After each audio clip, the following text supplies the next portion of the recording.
Good morning students. आज आप लोगों ने नीट का पेपर दिया था, ठीक है, और हम आपके लिए लेकर आए हैं साइंस एकेडमी की तरफ से आंसर की। आप केमिस्ट्री और फिजिक्स दोनों के आंसर की देख चुके हैं, अब हम आ रहे हैं बायोलॉजी सब्जेक्ट पे, ठीक है। तो बिना टाइम वेस्ट किए हम शुरू करते हैं कि किसका क्या आंसर होना चाहिए। चल, मैं सबसे पहला क्वेश्चन हमारे पास देखो क्या है कि जो लेक्सिकन है, ठीक है, एक चलो स्टार्ट। जो लेक्सिकन है, ठीक है, वो क्या है आपको याद होगा, बायोलॉजिकल वाले चैप्टर में हमने बहुत अच्छे से बताया कि क्या होता है, फॉस्फोलिपिड होता है, ठीक है। आपको कुछ नहीं करना है, एनसीईआरटी के पास में रखनी है ताकि आपको पता चल जाए कि आपने जो चीज़ करी है वो एनसीईआरटी में कहाँ लिखी हुई है, ठीक है। मैं आपको उसके साथ में बताऊँ। चलो, तो इसका आंसर हमारे पास क्या हो गया, फॉस्फोलिपिड। चलो नेक्स्ट क्वेश्चन पे आते हैं फटाफट से। चलो, ये हमने पढ़ रखा है, इसके अंदर पढ़ा है बायोडाइवर्सिटी वाले चैप्टर में, ठीक है। इसमें है कि कॉज ऑफ बायोडाइवर्सिटी लॉस, कि क्या कॉज थे जिससे बायोडाइवर्सिटी को खत्म हो रही है। देखो क्या कहना है, ओवर एक्सप्लॉइटेशन, को एक्सिस्टेंस, ठीक है, दोनों करेक्ट है। उस पर म्यूटेशन, म्यूटेशन जैसा हमने कुछ नहीं पढ़ा, म्यूटेशन से बायोडाइवर्सिटी लॉस नहीं होता है।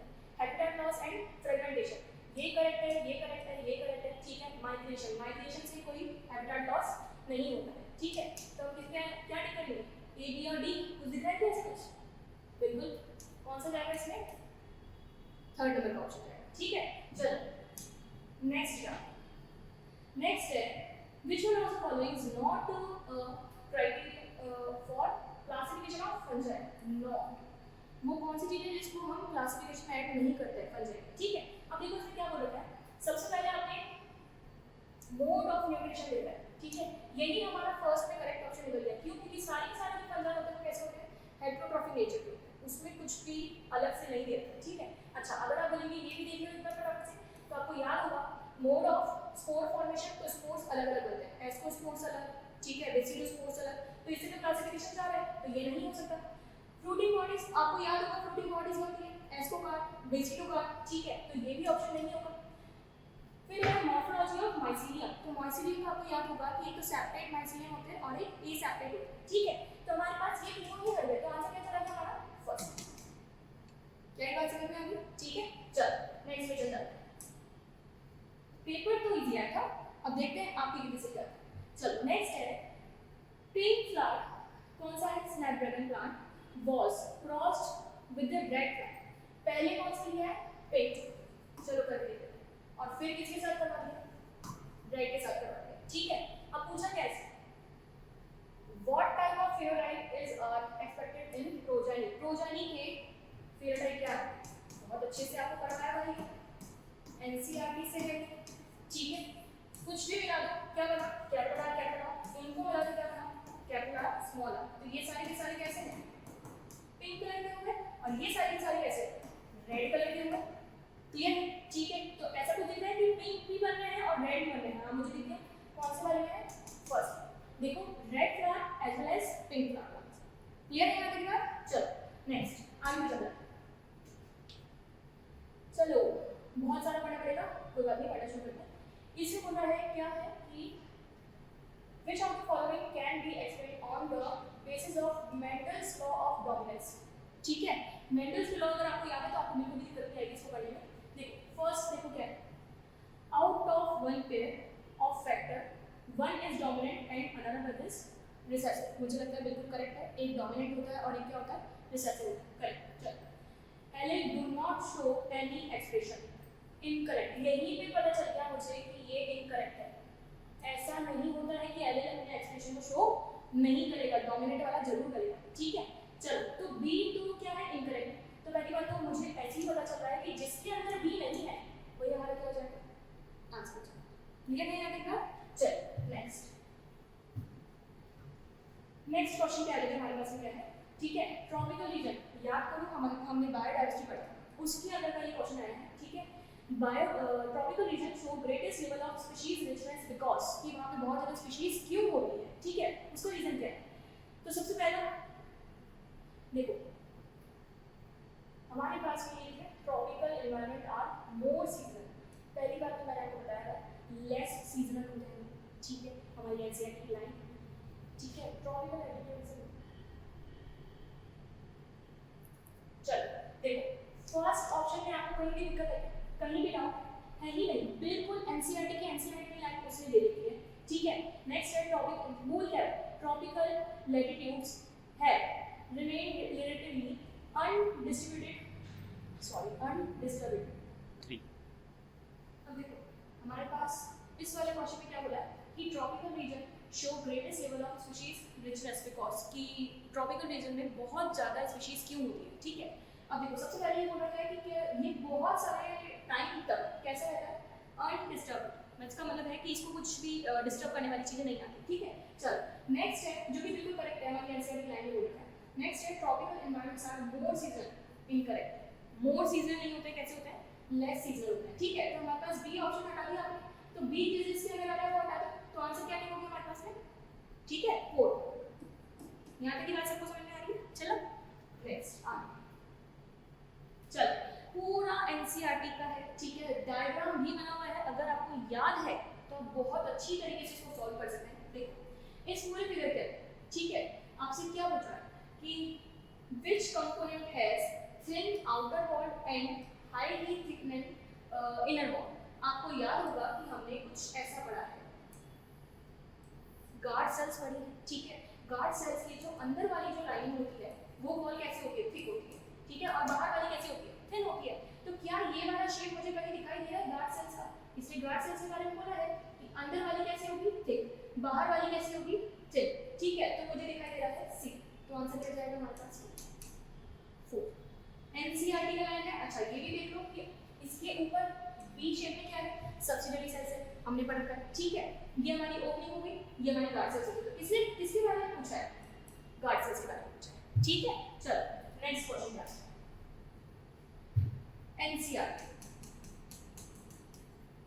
एनसीईआरटी की बिल्कुल लाइन है, ऐसी की ऐसी उठा के ही आपसे पूछ ली है, ठीक है। देखो हमने पढ़ा है किसके लिए, कोफैक्टर, किसके लिए कोफैक्टर पूछा है, कार्बोक्सीपेप्टाइड्स।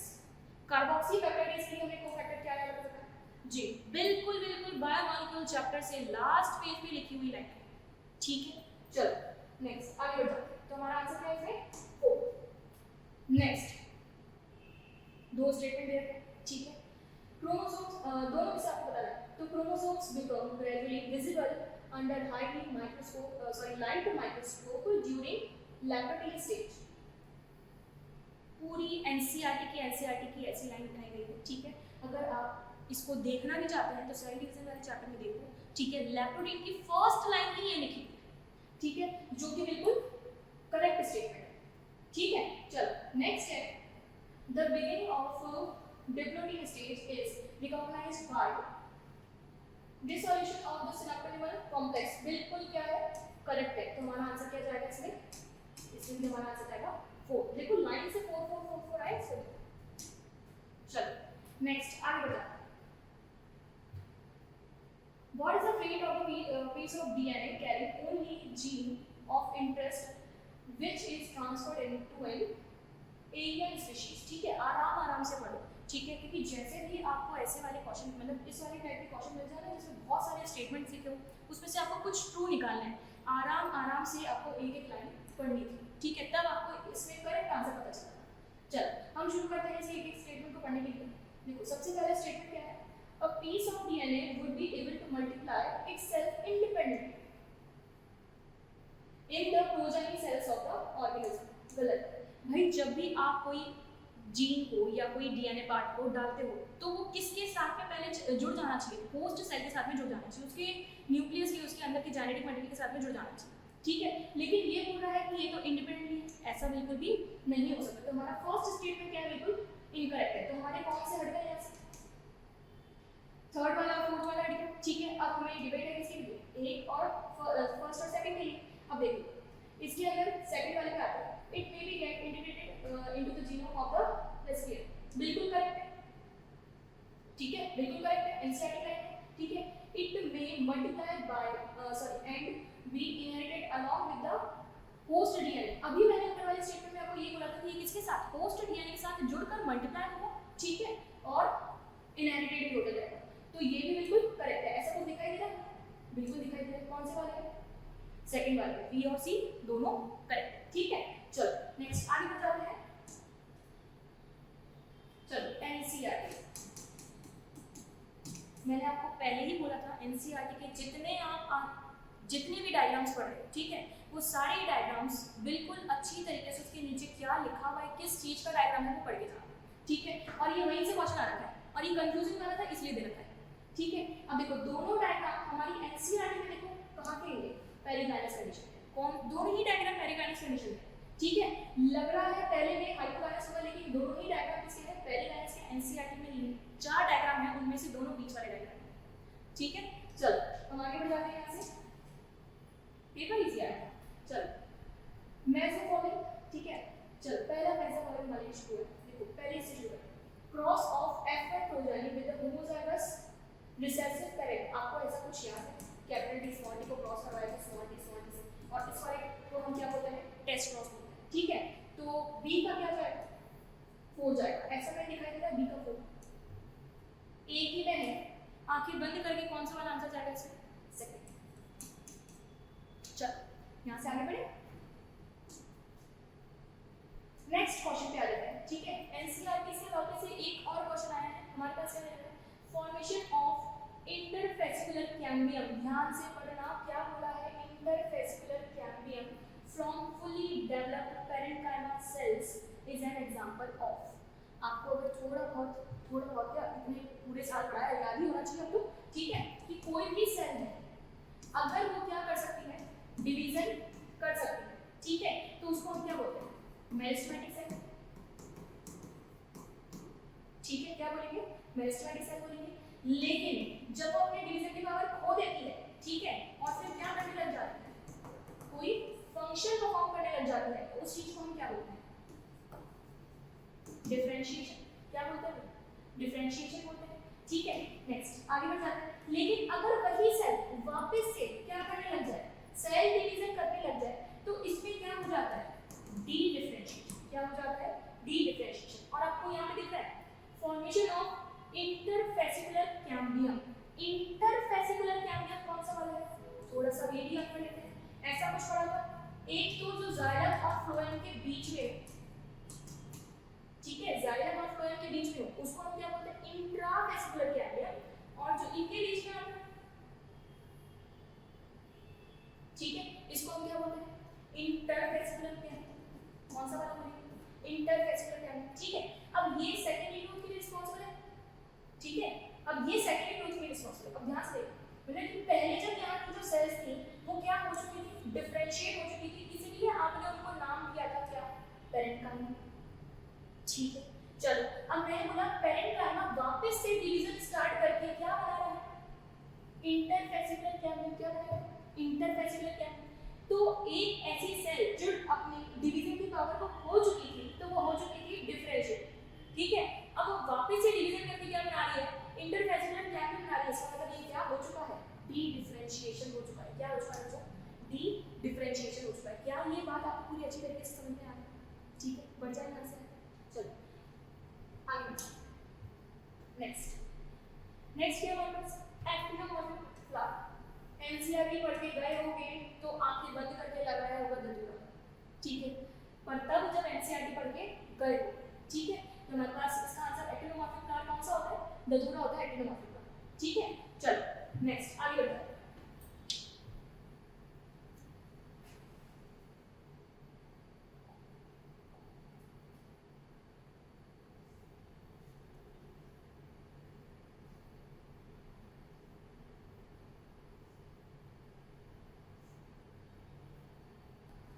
चलो एक नए क्वेश्चन के साथ, क्या है हमारे पास क्वेश्चन, हिंद सेकंड। याद हो अगर आपको क्या है, एंजाइम है, ठीक है, जो डीएनए को कट करता है। चलो Hind second always cuts DNA molecule at a particular point called recognition sequence, ठीक है। ये जो रिकॉग्निशन सीक्वेंस है कितने बेस पेयर का बना होता है, हमारी एनसीईआरटी में लिखा हुआ है, मेंशन है कितने बेस पेयर का बना होता है, 6 बेस पेयर का बना होता है, ठीक है। तो हमारे पास इसका आंसर क्या जाएगा, फर्स्ट, ठीक है। चलो नेक्स्ट वाला क्या है, नेक्स्ट वाला क्या हमारे पास, ओह अगर आपको याद हो फोटोसिंथेसिस, ठीक है, फोटोसिंथेसिस में हमने 2 चीजें देखी, क्या देखा था, एक तो लाइट रिएक्शन देखी थी, ठीक है, और एक कौन सी देखी, डार्क रिएक्शन, ठीक है। अब लाइट रिएक्शन में हमने बोला था कि यहाँ पर सनलाइट आई, ठीक है, और किस क्लोरोफिल इस सनलाइट को क्या करेगा, वेवलेंथ को एब्जॉर्ब करेगा और अपने में से क्या निकालेगा, इलेक्ट्रॉन्स को बाहर निकालेगा। अब यहाँ पे देखो उसने क्या पूछा, डार्क रिएक्शन में क्या क्या चीजों की रिक्वायरमेंट होती है। तो मैंने कि डार्क रिएक्शन में तो मैंने तो आई ही नहीं, इसमें से दो चीजें मुझे पहले पता चल गई कि लाइट रिएक्शन में एक तो आपको सनलाइट चाहिए और आपको क्या चाहिए, क्लोरोफिल चाहिए। ठीक है, तो मैंने बोला कि इसमें से लाइट और क्लोरोफिल दोनों ही निकाल दो। ठीक है, उसके बाद दूसरे भी देख लेते हैं। मतलब कि CO2 को फिक्स करने से CO2 तो चाहिए और इसको फिक्स करने के लिए बहुत सारी एनर्जी चाहिए जो आपको किससे मिलती है, लाइट रिएक्शन में बनने वाली ATP एंड NADPH से मिलती है। ठीक है, तो हमारे पास आंसर क्या हो गया, A और B को हटाने के बाद कौन सा बचा है, ढूंढो चलो कौन सा हो गया हमारे पास, B। यही है ना, देखो कहीं इनकरेक्ट नहीं बोल रहे, हाँ बिल्कुल करेक्ट है। ठीक है, चलो आगे बढ़ जाते हैं। इसका आंसर हमारा क्या था, सेकंड। चलो नेक्स्ट, चलो BT। ठीक है, हमारा फेवरेट एक टॉपिक BT। ठीक है, जिसे हमने पहले बहुत परेशान कर रखा था। इधर देखो, BT toxins are insect group specific and coded by a gene CRY1AC। है NCERT में है क्या, बिल्कुल है, NCERT में ही है कि वो स्पेसिफिक होता है किसी लिए, इंसेक्ट के लिए। ठीक है, चलो और दूसरा बात देखो, BT toxin exist in inactive protoxin in Bacillus thuringiensis. However, after injection by the insect, the inactive protoxin gets converted into active form. ठीक है, due to acidic pH. No, भाई कौन सी वाली pH पढ़ी हमने, बेसिक pH पढ़ी है। ठीक है, ये बिल्कुल इनकरेक्ट है, एसिडिक वाला। ठीक है, तो ये हमारा क्या हो गया, इनकरेक्ट। कौन सा करेक्ट है, क्या फर्स्ट वाला करेक्ट था, हाँ बिल्कुल करेक्ट था। तो कौन सा आंसर लगाना चाहिए, सेकंड। सेकंड है ट्रू, फर्स्ट स्टेटमेंट क्या है इसका ट्रू और स्टेटमेंट सेकंड क्या है इसका फॉल्स। करेक्ट मिल गया, ठीक है, जिसका आंसर क्या होगा, सेकंड। चलो नेक्स्ट वाला है NCERT। कुछ नहीं बोल सकते हैं इसके बारे में, सिर्फ और सिर्फ NCERT की लाइन है, ऐसा कैसा लिखा हुआ है, कुछ नहीं है कि यहाँ पे K क्या है, ठीक है। चलो नेक्स्ट वाली लाइन करते हैं।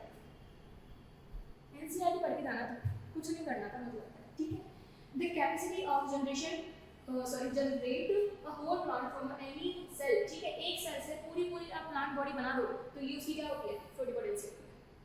ठीक है, कहाँ पढ़ा है, टिश्यू कल्चर में पढ़ा है, कहाँ पढ़ा है, टिश्यू कल्चर। ठीक है, चलो नेक्स्ट है, चलो नेक्स्ट है हमारे पास, the type of conservation in which the threatened species are taken out from their natural habitat। मुझे ये दिख गया XC2, ये लिखा हुआ नहीं है लेकिन मुझे यहाँ से लिख दिया। ठीक है, and placed in special setting where they can be protected and given special care is called। XC2 होना चाहिए था, XC2 से नहीं रखा है। ठीक है, तो क्या NC2 जाएगा, बिल्कुल नहीं जाएगा, उसमें तो उसी का ही एनवायरनमेंट चाहिए होता है, उसी का हैबिटेट चाहिए होता है। ठीक है, हटा दो। सस्टेनेबल डेवलपमेंट ये हो नहीं सकता। सेमी कंजर्वेटिव मेथड, कौन सा भैया सेमी कंजर्वेटिव। ठीक है, हमने ऐसा कुछ पढ़ा था, DNA कुछ याद है। ठीक है, DNA हमने सेमी कंजर्वेटिव प्रॉपर्टी ऐसा कुछ पढ़ा था। ठीक है, ऐसा कुछ याद है। चलो, ये किसका टाइप है, बायोडायवर्सिटी की कंजर्वेशन का एक टाइप हो गया। क्या ये दो टाइप का होता है, XC2 और NC2, पर इसने XC2 यहाँ पे मेंशन नहीं कर रखा है तो हम इसमें क्या लगा सकते हैं, बायोडायवर्सिटी कंजर्वेशन लगा सकते हैं। क्लियर है, तो हमारे पास आंसर क्या हो गया इसका, 120 का 1। चलिए नेक्स्ट क्वेश्चन क्या है, the lactose present in the growth medium of bacteria is transported to the cell by the action of। ठीक है, सीधे बिना देखे हम अगर लैक्टोज वाले मीडियम में हैं, देखो क्या लिखा हुआ है, the lactose present in the growth medium growth medium में क्या है, लैक्टोज, बैक्टीरिया को उसके अंदर रखा है, ट्रांसपोर्ट करना है, तो कैसा होना चाहिए, अमीज डालेंगे। ठीक है, चलो तो आंसर क्या हो गया इसका, सेकंड। नेक्स्ट क्वेश्चन क्या है, spindle fibres attached to kinetochore, याद है ये क्रोमोसोम। ठीक है, क्रोमोसोम में यहाँ पे कुछ प्लेट्स होती हैं जिनसे जुड़े होते हैं स्पिंडल फाइबर। ठीक है, और ये जो स्पिंडल फाइबर बनने का काम करते हैं वो कौन सी फेज में करते हैं, मेटाफेज में। याद हो अगर आपको ऐसा कुछ पढ़ाया है, ये प्लेट बन जाती है। ठीक है, और यहाँ से स्पिंडल फाइबर आना शुरू कर देते हैं। ठीक है, तो किससे जुड़ गया जाके, काइनेटोकोर से आके जुड़ गया, मेटाफेज प्लेट का भी नाम ले लेंगे, इसका मतलब क्या जाएगा फिर आंसर 120 का 1। क्लियर है, चलो नेक्स्ट आगे बढ़ते हैं।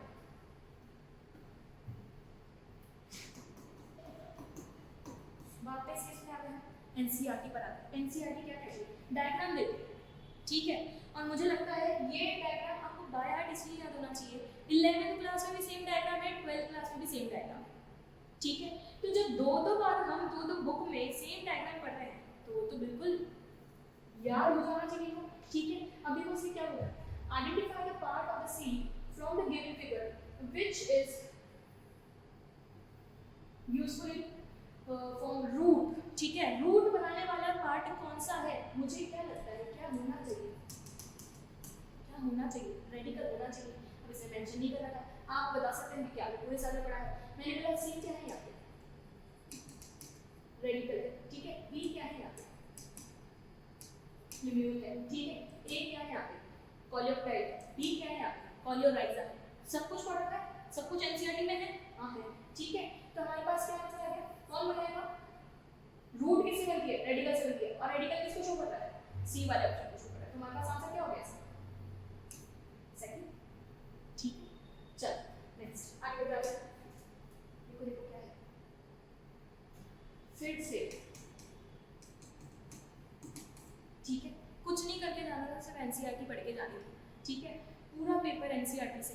मैंने बोला एनसीईआरटी में आपके पास कहाँ पे कौन सी चीजें रखी है ये भी मैं आपको बता देती हूँ। ये आपको क्या बोल रहा है कि और ट्रांसक्रिप्शन यूनिट मतलब चैप्टर नंबर 6 पुरानी एनसीईआरटी के अकॉर्डिंग, ठीक है। नई वाली में तो चैप्टर चेंज होगा, ठीक है, 5th नंबर के चैप्टर।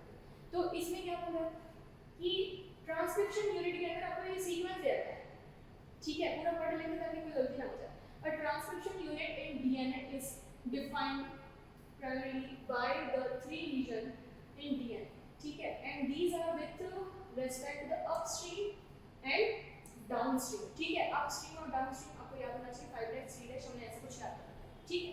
अब देखो ये क्या बोल रहा है, upstream to downstream, सीधे को याद दिया है, प्रमोटर, स्ट्रक्चरल लीड और टर्मिनेटर। आपको याद हो ऐसा कोई डायग्राम हमारे पास एनसीईआरटी में बना, ठीक है। ये वहीं से उठाया हुआ है, सीक्वेंस हमारे पास सेम उसे लिखा, ठीक है। Promoter, structural gene and terminator. Answer क्या होगा इसका, थर्ड।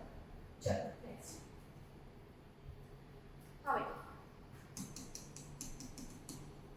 वापस आ जाते हैं किसके, एनसीईआरटी पे। याद हो अगर आपको, हमने केल्विन साइकिल को और कुछ बोलते हैं क्या, नाम इसका कुछ और है क्या, मुझे जहाँ तक याद आ रहा है इसको क्या बोलते हैं, C3 क्या बोलते हैं, C3 साइकिल बोलते हैं, ठीक है।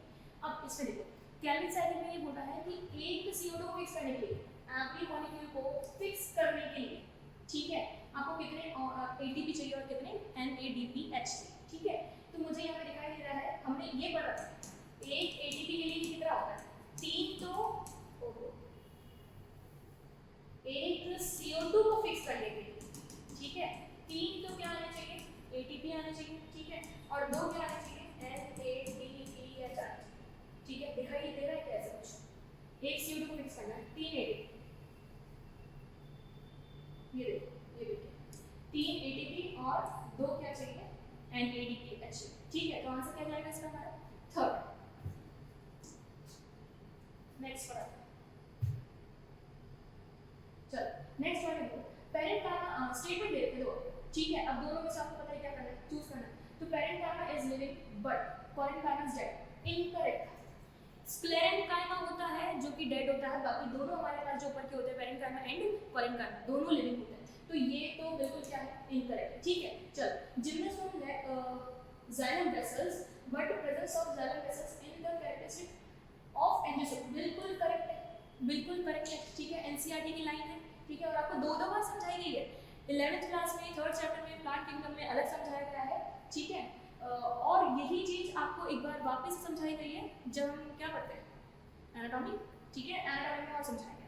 चलो अब इसको देखो क्या जाएगा इसमें, स्टेटमेंट 1 इनकरेक्ट है और स्टेटमेंट 2 क्या है, करेक्ट है। कौन सा स्टेटमेंट लिखा है, first is false but second is true, तो हमारे पास आंसर क्या हो गया इसका 126 का 3, ठीक है। चलो चलो चलो आगे next, auxins is used by gardeners, ठीक है, to prepare weed free lawns, ठीक है, कि weeds नहीं आनी चाहिए, ठीक है, लेकिन but do not damage is caused to grass। अभी grass को क्यों नुकसान नहीं पहुंचाता है, एनसीईआरटी में लिखा हुआ है, ठीक है। जब हमने प्लांट ग्रोथ एंड रेगुलेशन वाला चैप्टर पढ़ा था उसमें ऑक्सीजन में ही दे रखा है क्या कि जो भी मोनोकॉट होंगे, ठीक है, कौन, जो भी मोनोकॉट होंगे उस पर ये कोई भी नेगेटिव इफेक्ट नहीं डालता, ठीक है। तो हमारे पास आंसर क्या जाना चाहिए, मिल गया, does not affect mature monocots plants. क्या ये बात समझ में आ रही है, ठीक है। चलो यहाँ से आगे बढ़ते हैं, 127 का क्या हो जाएगा फिर, सेकंड। नेक्स्ट क्या है, ओह करके देखना पड़ेगा, अच्छा क्वेश्चन, नहीं करके देखते हैं। In a plant black seed colour, इन दोनों से हो सकते हैं, इज डोमिनेंट, ओके, ठीक है, ओवर व्हाइट सीड कलर जो कि कैसे है, स्मॉल बी, ओके, ठीक है। In order to find out the genotype of the black seed, अब मैंने आपको एक स्टेटमेंट याद कराया था कि जब भी आपको जीनोटाइप पता लगाना हो, आप आंखें बंद करके कौन सा वाला क्रॉस लगाते हैं, टेस्ट क्रॉस लगाते हैं। और टेस्ट क्रॉस का मतलब क्या होता है, रिसेसिव के साथ में क्रॉस करवाना, किसके साथ में, रिसेसिव के साथ में क्या करवाना, क्रॉस करवाना, ठीक है। तो हमारे पास आंसर क्या जाएगा, रिसेसिव कौन सा वाला लिखना है, ऑफ कोर्स 128 का क्या हो गया, चलो नेक्स्ट आगे बढ़ते हैं, आगे क्या, हां आगे चलो देखो क्या लिखा है, inhibition of sulphuric dehydrogenase, inhibition एक एंजाइम को इनहिबिट करने वाला आया है, ठीक है, किसके थ्रू, मेलोनेट के थ्रू। एनसीईआरटी का है, एंजाइम वाले पोर्शन में दे रखा है, बायोमोलिक्यूल्स चैप्टर में दे रखा है, चैप्टर नंबर 9, ठीक है। इसमें क्या है, ये क्या करता है, कॉम्पिटिटिव इनहिबिशन का काम करता है, ठीक है। कॉम्पिटिटिव इनहिबिशन का काम क्या होता है कि यहाँ पे एक एक्टिव साइट ये दिख रही है, किसकी है एक्टिव साइट, ये है कौन, एंजाइम, ठीक है, एंजाइम की आपको एक्टिव साइट देनी है। अब इस एक्टिव साइट में जुड़ना किसको चाहिए था, सबस्ट्रेट को जुड़ना चाहिए था, लेकिन अगर कोई और ही जुड़ जाता है कंपटीशन के थ्रू, ठीक है, तो वो चीज क्या हो जाती है, कॉम्पिटिटिव इनहिबिशन हो जाती है, ठीक है। चलो तो हमारे पास आंसर क्या आएगा, सेकंड। नेक्स्ट क्या रहता है, चलो वो दिख गया, ठीक है। भाई ये क्वेश्चन अगर तुम्हें याद भी नहीं है ना, याद ही नहीं है कि इनसे क्या बनता है, तो भी इजीली कर सकते थे। कैसे, आपको बताया हुआ था, क्या बताया हुआ था, पढ़ लेते हैं, ढूंढ लेते हैं, क्या है, मैं इसका पढ़ेंगे सबसे पहले, क्लॉस्ट्रिडियम ब्यूटाइलिक, कौन सा वाला देखता है, क्लॉस्ट्रिडियम ब्यूटाइलिक, क्या ऐसा नहीं दिख रहा है, ये इससे मिला हुआ है, इससे निकला हुआ है, ठीक है। ब्यूटाइलिक से कौन सा वाला एसिड बनाओगे, ब्यूटाइलिक एसिड बनाओगे। चलो नेक्स्ट आगे बढ़ जाते हैं, सैक्रोमाइसिस सेरेविसी, भाई छोटे बच्चे को भी याद हो गया आपको कि यीस्ट, सैक्रोमाइसिस सेरेविसी क्या होता है, यीस्ट होता है, ठीक है। और जब ये यीस्ट है तो उससे हमने क्या बनाया, घर घर के, तो वो मजेदार चीज क्या बनाई है, इथेनॉल बनाई है, क्या बनाई है, इथेनॉल बनाया, ठीक है। चलो तो मुझे दो मिल गए, क्या गया, ए का तो गया थर्ड, ऐसा कोई है, हाँ ए का थर्ड, ए का थर्ड, ठीक है। और बी का क्या है, फर्स्ट, लो एक और देखना पड़ेगा मुझे, ठीक है, कोई बात नहीं, देख लेते हैं। स्ट्रेप्टोकोकस स्पीशीज, आगे क्या लग रहा है, स्ट्रेप्टोकोकस स्पीशीज क्या बनाया, स्ट्रेप्टोकाइनेस बनाया। कुछ दिमाग लगाने की जरूरत नहीं पड़ रही है अभी इसके अंदर, नहीं, अगर आप पढ़ के नहीं गए ना इस वाले टॉपिक को, तो भी आपसे हो जाना चाहिए, बिल्कुल करेक्ट है, ठीक है। तो डी का क्या जा रहा है, सेकंड जा रहा है, वही आंसर लिख रहा है, डी का सेकंड, ये देखो मिल गया, ठीक है। चलो यहाँ से आगे बढ़ जाते हैं, 130 का क्या जाएगा भाई, सेकंड, आगे बढ़ जाओ, चलो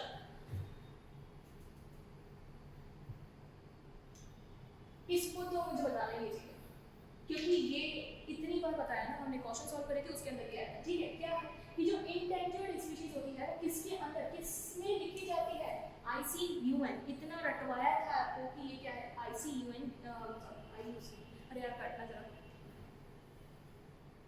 चलो नेक्स्ट क्वेश्चन पे आ जाते हैं, ठीक है। 30 नंबर क्या बोला है, जो इंटेंजर्ड स्पीशीज होती है वो कहाँ पे होती है, ठीक है, जो कभी भी गायब हो सकती है, ठीक है, वो वाली, उनके बारे में लिस्ट किसके अंदर दी गई है, IUCN के अंदर दी गई है, किसके अंदर दी गई है, IUCN के अंदर दी गई है, ठीक है। ये लास्ट में जब मैंने आपको क्वेश्चंस करवाए थे सारे के सारे उसके अंदर था ही, ठीक है। चलो नेक्स्ट आ जाता है, वापस से एक क्या हो गया, मेटाबॉलिक आ गया, ठीक है, फटाफट से ढूंढते हैं। एक पकड़िए मैंने कौन सा, ल्यूकोप्लास्ट, ठीक है, क्योंकि सब में अलग अलग लिखना है, सी का आंसर। तो ल्यूकोप्लास्ट वो है जो जिसके अंदर क्या रहता है, फूड स्टोर रहता है, ये ल्यूकोप्लास्ट वो है जिसके अंदर क्या रहता है, फूड स्टोर रहता है। आपको प्लास्टिक मिला है, ठीक है, प्लास्टिक कितने टाइप के होते हैं, 3 टाइप के होते हैं, ठीक है, कौन कौन से, क्रोमो, ठीक है, क्लोरो और ल्यूकोप्लास्ट। ल्यूकोप्लास्ट का काम क्या होता है? किसको स्टोर करना? फूड को स्टोर करने का काम होता है, ठीक है। तो यहाँ पे क्या हो गया? ल्यूकोप्लास्ट का काम क्या है? फूड। चलो तो कहाँ गया? सी का फोर्थ, ये 132 का क्या हो गया? फोर्थ। चलो नेक्स्ट अब आगे देखते हैं पूरा एनसीईआरटी पढ़ के करो, बिल्कुल ऐसा है नहीं जैसे सोचना समझना पड़ेगा। राइजोमस हमारे पास क्या होता है? ब्रेड मीट पढ़ रखा है हमने। राइजोमस क्या होता है? Bread meat. तो मुझे लिख रहा है ए का थर्ड, दो में लिख रहे हैं, ठीक है। बी का पढ़ूंगी नहीं क्योंकि बिल्कुल सेम टू सेम लिखा है। चलो नेक्स्ट आगे में पढ़ेगा। गैरिकस क्या है? मुझे इतना बताया कि गैरिकस क्या है? मशरूम है। तो डी का क्या चला गया यहाँ पे? फर्स्ट चला गया। तो किसी ने जा रहा है डी का फर्स्ट, बिल्कुल जा रहा है। तो हमारे पास आंसर क्या हो गया? 133 4। जितनी गलती की है बिल्कुल करेक्ट आंसर लगा है इसमें, ठीक है। चलो नेक्स्ट क्या है? पॉलिनेशन से रिलेटेड क्वेश्चन है हमारे पास, ठीक है। कौन से स्टेटमेंट जो है वो हमारे करेक्ट है? आपको सारे स्टेटमेंट पढ़ने चाहिए इसमें, ठीक है। देखिए the flowers of Vallisneria are colourful. पहला स्टेटमेंट ही करेक्ट वन, क्योंकि वेलिफेरिया मैंने आपको बताया हुआ है, वेलिफेरिया हमारी एनसीईआरटी में मेंशन है, ठीक है, कि ये कैसा है? हाइड्रोफाइटिक प्लांट है, ठीक है।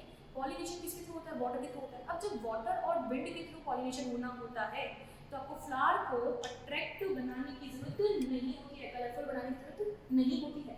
तो यहाँ पे बिल्कुल करेक्ट स्टेटमेंट नहीं है ये वाला, ठीक है। तो ए हटा दो। किस किस में ए हट रहा है? मुझे लग रहा है फिर तो ये बचेगा बी सी डी ई और सी डी ई। मुझे लगता है बी को करेक्ट देख लो, उससे पता चल जाएगा, ठीक है। The flowers of water lily are not pollinated by water. Of course जो वाटर लिली होता है वो इंसेक्ट पॉलिनेशन के अंदर आता है, ठीक है। इसके अंदर नहीं आएगा, वाटर पॉलिनेशन के अंदर नहीं आएगा। तो बिल्कुल करेक्ट स्टेटमेंट है, बी बिल्कुल करेक्ट है। इसका मतलब आंसर क्या चला गया इसमें? थर्ड। क्लियर है ना? चलो नेक्स्ट है, आगे बढ़ते हैं। 135 बुलिफॉर्म सेल्स। बुलिफॉर्म सेल्स आपको याद है कहाँ है? हमने कहाँ पढ़ा है इसको? एनाटॉमी वाले चैप्टर में पढ़ा है, ठीक है। एनाटॉमी वाले चैप्टर में मैंने आपको पढ़ाया था लीफ के अंदर। किसके अंदर पढ़ाया है? लीफ के अंदर पढ़ाया है, वो भी किसकी? मोनोकॉट में। किसकी लीफ में? मोनोकॉट लीफ में पढ़ाया है, ठीक है। चलो क्यों होती है ये? आपको याद हो, invert curling of leaves in monocots, ठीक है। पत्तियां मुड़ जाती हैं, ऐसा कुछ पढ़ाया है बुलिफॉर्म सेल्स, ठीक है। तो आंसर क्या आएगा इसका? फोर्थ। ढंग से पढ़ा होगा पूरे साल का, जब आपको दिक्कत नहीं आएगी तो एक साथ आ तो चलो सबसे पहला है मेसोपोटामिया। वापस आ गए, हमने सिट्रस याद रखा। वैसे सारी एनसीईआरटी पूरा एनसीईआरटी की एक एक लाइन एनसीईआरटी की दे रखी है, ठीक है। मॉर्फोलॉजी वाले चैप्टर तो देखो हमारे पास सिट्रस कैसा होता है? पॉलीएडेल्फस होता है। कैसा होता है? पॉलीएडेल्फस होता है। तो सी का क्या जाएगा?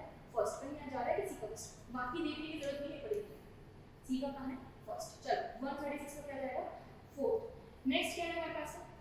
Identify the step in tricarboxylic acidic cycle, acid cycle, ठीक है। पीसीए साइकिल इसको बोलते हैं, which does not involve oxidation of substrate, ठीक है। इस कौन से मतलब साइकिल का कौन सा स्टेप है जिसके अंदर ऑक्सीडेशन नहीं होता सबस्ट्रेट का, ठीक है। तो यहाँ पर आपको पता है कौन सी नहीं होता? सक्सिनाइल कोएंजाइम ए जब किसमें चेंज हो जाता है? सक्सिनिक एसिड में चेंज हो जाता है, याद आई साइकिल, ठीक है।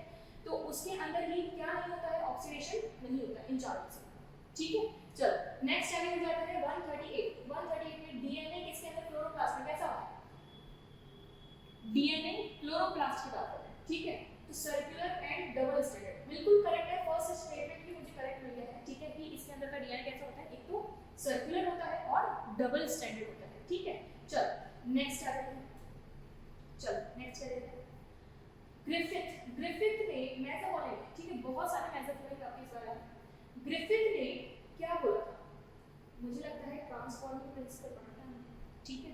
तो क्या बोला है? ट्रांसफॉर्मेशन। तो ए का क्या जाएगा? थर्ड। तो दो में जा रहा है हमारे पास, ए में, ठीक है। तो आगे देख लेते हैं। देखो सी में फर्स्ट है, सी वाले को पढ़ने की जरूरत नहीं है। बी वाले को देखते हैं, जैकब एंड मोनार्ड, ठीक है। जैकब एंड मोनार्ड ने कौन सा बोला था? लैक ऑफ न्यूट्रॉन के बारे में बताया था। किसके बारे में बताया था? लैक ऑफ न्यूट्रॉन के बारे में। तो बी का क्या जाएगा? 4। तो मेरे पास स्टेटमेंट कौन सा करेक्ट? कौन सा ऑप्शन करेक्ट हो गया? 139 का फर्स्ट, ठीक है। चलो अब आगे बढ़ जाते हैं।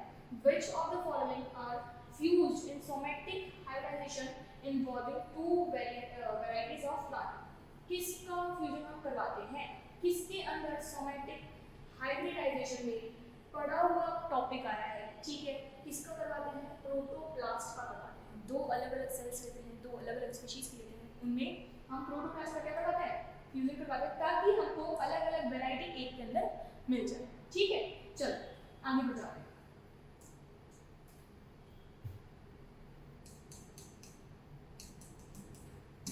वापस से एक नया क्वेश्चन, ठीक है, वो भी पूरा का पूरा किससे, एनसीईआरटी से आया है। क्या है ये, जिसमें याद है आपको कि क्या है ये, पॉलीफेज, ठीक है, जो पूरा उस पे जुड़ जाएंगे। ठीक है, तो इसके लिए बोल रहा है कौन सा, आइडेंटिफाई द करेक्ट स्टेटमेंट ढूंढना है। ठीक है, इस फिगर की क्या हो जाएगा, फटाफट से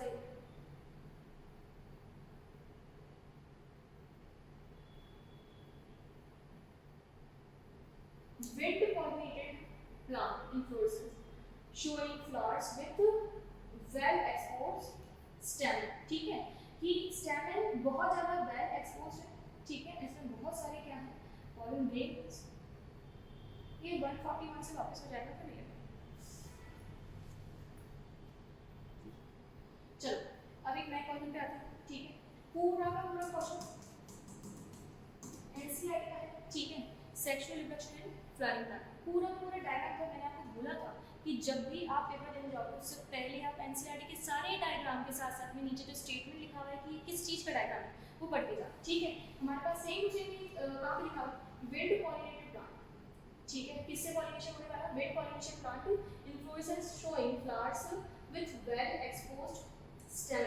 ठीक है, कि वो बाहर की तरफ निकले हुए। ठीक है, ये किसका है, विंड पॉलिनेशन का एग्जांपल है। पूरा एनसीईआरटी का अगर आप पढ़ के करोगे तो आपको इसमें दिक्कत ही नहीं आएगी क्योंकि पूरा स्टेटमेंट वही है जो डायग्राम के नीचे लिखा है। चलो नेक्स्ट क्वेश्चन क्या रहता है, दो स्टेटमेंट दे रखे हैं, दोनों स्टेटमेंट को पढ़ लेते हैं, कौन सा करेक्ट है कौन सा इनकरेक्ट है। In C3 plants, some O2 binds to rubisco, hence CO2 fixation is decreased. Correct लग रहा है मुझे, क्यों, क्योंकि CO2 प्लांट्स के अंदर अगर O2 थोड़ा ज्यादा हो जाता है, rubisco के साथ जुड़ जाता है, तो CO2 का फिक्सेशन, इसका मतलब है फोटोसिंथेसिस थोड़ा कम हो जाता है। ठीक है, चलो ऐसा पढ़ रखा है, तो ये तो करेक्ट है। ये भी देख लेते हैं, इन C4 plants mesophyll cells show very little photorespiration, incorrect है, क्योंकि C4 प्लांट में बिल्कुल भी फोटो रेस्पिरेशन नाम की कोई चीज ही नहीं होती है। ये बात हमारी एनसीईआरटी में लिखी हुई है। ठीक है, तो हमारे पास क्या जाएगा, स्टेटमेंट 1 करेक्ट है, सेकंड वाला जो क्या है वो इनकरेक्ट है। ऐसा कुछ ऑप्शन मिल रहा है क्या, ढूंढो। देखो ये सेकंड वाले क्या हो रहा है, स्टेटमेंट 1 क्या है, करेक्ट है, और सेकंड वाला क्या है, इनकरेक्ट है। तो क्या होगा इसका आंसर, सेकंड। आगे बढ़ जाए यहां से। चलो नेक्स्ट है 143। इसमें अगर आपको साइंटिस्ट याद है, ठीक है, एनसीईआरटी के सारे, तो ये पूरा पूरा आपके एनसीईआरटी वाले साइंटिस्ट ही हैं, बाहर से कोई साइंटिस्ट उठा के नहीं। ठीक है, अच्छा इसमें सबसे मुझे इम्पोर्टेंट वाला क्या है, सारे इम्पोर्टेंट है भाई। तो एक रिबेट टॉपिक बताया था मैंने, जिसके अंदर बताया था कि एक हवाई जहाज जैसा, ठीक है, उसमें बहुत सारे रिबेट होते हैं, एक रिबेट को आप हटा दोगे, ठीक है, तो उस हवाई जहाज पे कोई फर्क नहीं पड़ेगा। लेकिन अगर एक से ज्यादा रिबेट आप हटा दोगे, ठीक है, तो चलना मुश्किल हो जाएगा उसमें। ठीक है, और एक रिबेट को हम किससे लिंक करके पढ़ रहे हैं, एक स्पीशीज से, कि अगर पूरे इकोसिस्टम से आपने एक स्पीशीज हटा दी ज्यादा कुछ फर्क नहीं पड़ा, लेकिन कुछ स्पीशीज हटा दी पूरा इकोसिस्टम हिल गया। ठीक है, इस चीज को किसने बताया था, पॉल ने बताया था। ठीक है, हमारी एनसीईआरटी ये बोली पॉल ने बताया था, तो भाई वही हमारी करेक्ट है। तो सी का ऑप्शन क्या जाएगा इसमें, 4। पे दिख रहा है आपको, सी का 4 बिल्कुल दिख रहा है, एक दिख गया, बाकी के सी है ही नहीं, तो जाने की जरूरत ही नहीं है। क्या जाएगा इसका 143 का फर्स्ट। ठीक है, आगे बढ़ जाए। अभी तक हमने जितने भी क्वेश्चन करे हैं पूरे के पूरे एनसीईआरटी के ऐसे ही उठाए गए हैं। ठीक है, अगर आपने एनसीईआरटी लास्ट टाइम भी अच्छे से पढ़ ली होगी तो आपके लिए बिल्कुल इजी था ये पेपर। ठीक है, अभी तक तो इजी था, बात को कुछ कह नहीं सकते। चलो next.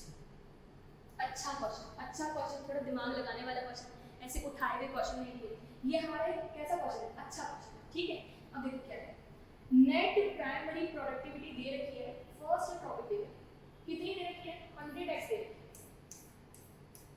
First topic level, second third topic, इसमें कितनी दे रखी है, 100x दे रखी है। ठीक है, अब आपको पूछा है कि थर्ड वाले जो टॉपिक लेवल होगा उसमें इकोसिस्टम, सेम इकोसिस्टम चेंज नहीं करना है। ठीक है, उसमें जीपीपी कितनी होगी, जीपीपी का मतलब क्या होता है, ग्रॉस प्राइमरी प्रोडक्टिविटी, इसके बारे में पूछा है, ग्रॉस प्राइमरी प्रोडक्टिविटी के बारे में पूछा है। अब देखो यहाँ से थोड़ा ऊपर जाओ, ठीक है, 100x से थोड़ा सा ऊपर जाओ, क्या प्रोडक्टिविटी कम होगी, ऑफ कोर्स कम होगी। ठीक है, प्रोडक्टिविटी तो क्या कम होगी, एनर्जी कम हो जाती है। ठीक है, अब यहाँ से और ऊपर जाओ, एनर्जी और कम हो जाती है, ऐसा कुछ याद है 10% रॉन्ग लगाते हैं, ठीक है। तो हम जैसे ही थोड़ा ऊपर गए, कितना बचा 10, और 10 का भी मैंने 10% लगा दिया, कितना बचा सर 1। तो 1 जैसा कुछ दिख रहा है क्या, सिर्फ और सिर्फ x, क्योंकि 100 के बाद क्या लगा है 100x। क्लियर है ना? देखो इसका ऑप्शन क्या जाएगा, इसका 144 का फर्स्ट। चलो नेक्स्ट क्या लेते हैं 145 वाले।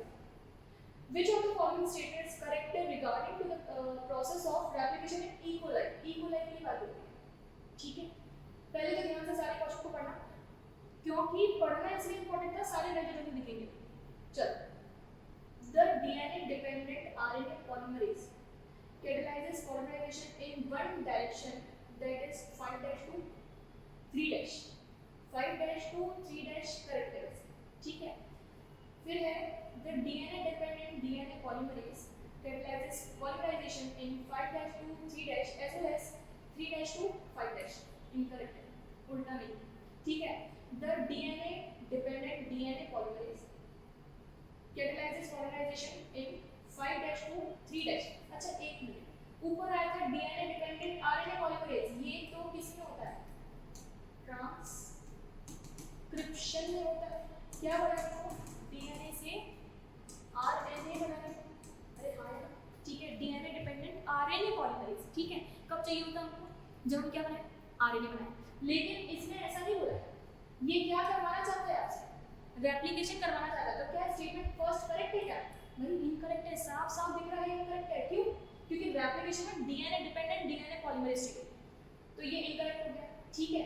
ये भी करेक्ट हो गया। इस वाले को पढ़ो, the DNA dependent DNA polymerase catalyzes polymerization in 5' to 3' direction, बिल्कुल करेक्ट है, ठीक है। DNA डिपेंडेंट DNA भी बोल रहा है, 5' to 3' बोल रहा है, रिवर्स भी नहीं ला रहा है, ठीक है। तो क्या हो गया इसका थर्ड ऑप्शन, 145 का क्या हो गया थर्ड ऑप्शन। चलो नेक्स्ट क्या लेते हैं, इससे मैं ऐसा बोलेंगे कोई बात नहीं, पढ़ लेते हैं। अच्छा कहां से देख भी लग रहा है, कहां से आना चाहिए ग्लाइकोलाइसिस, चैप्टर नंबर 14, ठीक है। पुरानी एनसीईआरटी के अकॉर्डिंग तो 14 चल रहा है, ठीक है। नई एनसीईआरटी के अकॉर्डिंग चैप्टर्स के रैंक बदल गए, ठीक है। तो ये हमारे कौन सा है, प्लांट रेस्पिरेशन वाले पे, ठीक है। उसके अंदर आपने सिट्रिक एसिड साइकिल जिसको हम क्या बोलते हैं क्रेब्स, ठीक है, ग्लाइकोलाइसिस वगैरह सब पढ़ रहे हैं। सिट्रिक एसिड साइकिल कहां होती है, माइटोकॉन्ड्रिया के मैट्रिक्स में होती है। कहां होती है, माइटोकॉन्ड्रिया के मैट्रिक्स में होती है। तो क्या जाएगा इसका फर्स्ट का सेकंड, ऐसा तो दिख रहा है कि फर्स्ट का सेकंड, बिल्कुल दिख गया। और आगे बढ़ने की जरूरत नहीं पड़ेगी क्योंकि सारे ऑप्शन अलग अलग है, ठीक है। तो क्या जाएगा इसका ऑप्शन नंबर 8। बढ़ जाएगा से आगे, यहां तक समझ में आ गया। चलो नेक्स्ट 147 पे आ जाते हैं, spraying sugarcane crop with which of the following plant growth regulators increase the length of stem। आपको याद हो कि एक हार्मोन ऐसा है जो सिर्फ और सिर्फ स्टेम की क्या बढ़ाने के लिए काम करता है, लेंथ बढ़ाने के लिए काम करता है, ठीक है। अच्छा कौन सा है, जिब्रेलिक, जिब्रेलिक एसिड, ठीक है। तो कौन सा जाएगा इसका ए। साइटोकाइनेसिस क्या करता है, सेल डिवीजन का काम करता है। ऑक्जेंस क्या करता है, ये काम स्टेम भी ग्रो करवाने का काम नहीं करेगा। एब्सिसिक एसिड क्या करता है, स्ट्रेस हार्मोन बोलते हैं, वो तो ये काम करेगा ही करेगा, ठीक है। तो कौन करेगा, जिब्रेलिक एसिड करेगा, ठीक है, जिब्रेलिक। नेक्स्ट आ जाता है आगे, चलो नेक्स्ट वाले क्वेश्चन को मेसोपोलिक, इसी में मुझे दो दिख रहे हैं, इस वाले में शुरू करते हैं। अब वो रोबोट वाले से पढ़ते हैं। देखो 150 में क्या दे रहा है, अगर मेरी कही भी बात है आपको याद है, मैंने आपको बोला था ये पहले भी आया था क्वेश्चन, ठीक है। हमने जब यहाँ पे मॉड्यूल सॉल्व करे थे उसके अंदर भी क्वेश्चन आया था, ठीक है। जब मैं एनसीईआरटी में टिक करवा रही थी बोला था यहाँ साइड में बायोमोलिक्यूल्स में जो आपके कुछ पैराग्राफ्स दे रखे हैं, ठीक है, कुछ टेबल्स दे रखे हैं, उसके अंदर से ये क्वेश्चन आ रहा है, ठीक है। तो GLUT4, ठीक है, क्या काम करता है, बिल्कुल ये रहा फोर्थ, ठीक है। ये क्या काम करता है, elements glucose transport into cells, for A का क्या जाएगा 4 जाएगा। एक ही ऑप्शन है जो ए का 4 दे रहा है, तो क्या आंसर जाएगा इसका 4। क्लियर है, अगर एनसीईआरटी पढ़ रखी है तो आपके लिए अभी तक का इजी रहा है पेपर। चलो नेक्स्ट आ जाता है लिस्ट, मेसोपोलिक किसके अंदर आएगा, रोज, पी प्लांट है, कॉटन है, मैंगो। चलो पढ़ना शुरू करते हैं।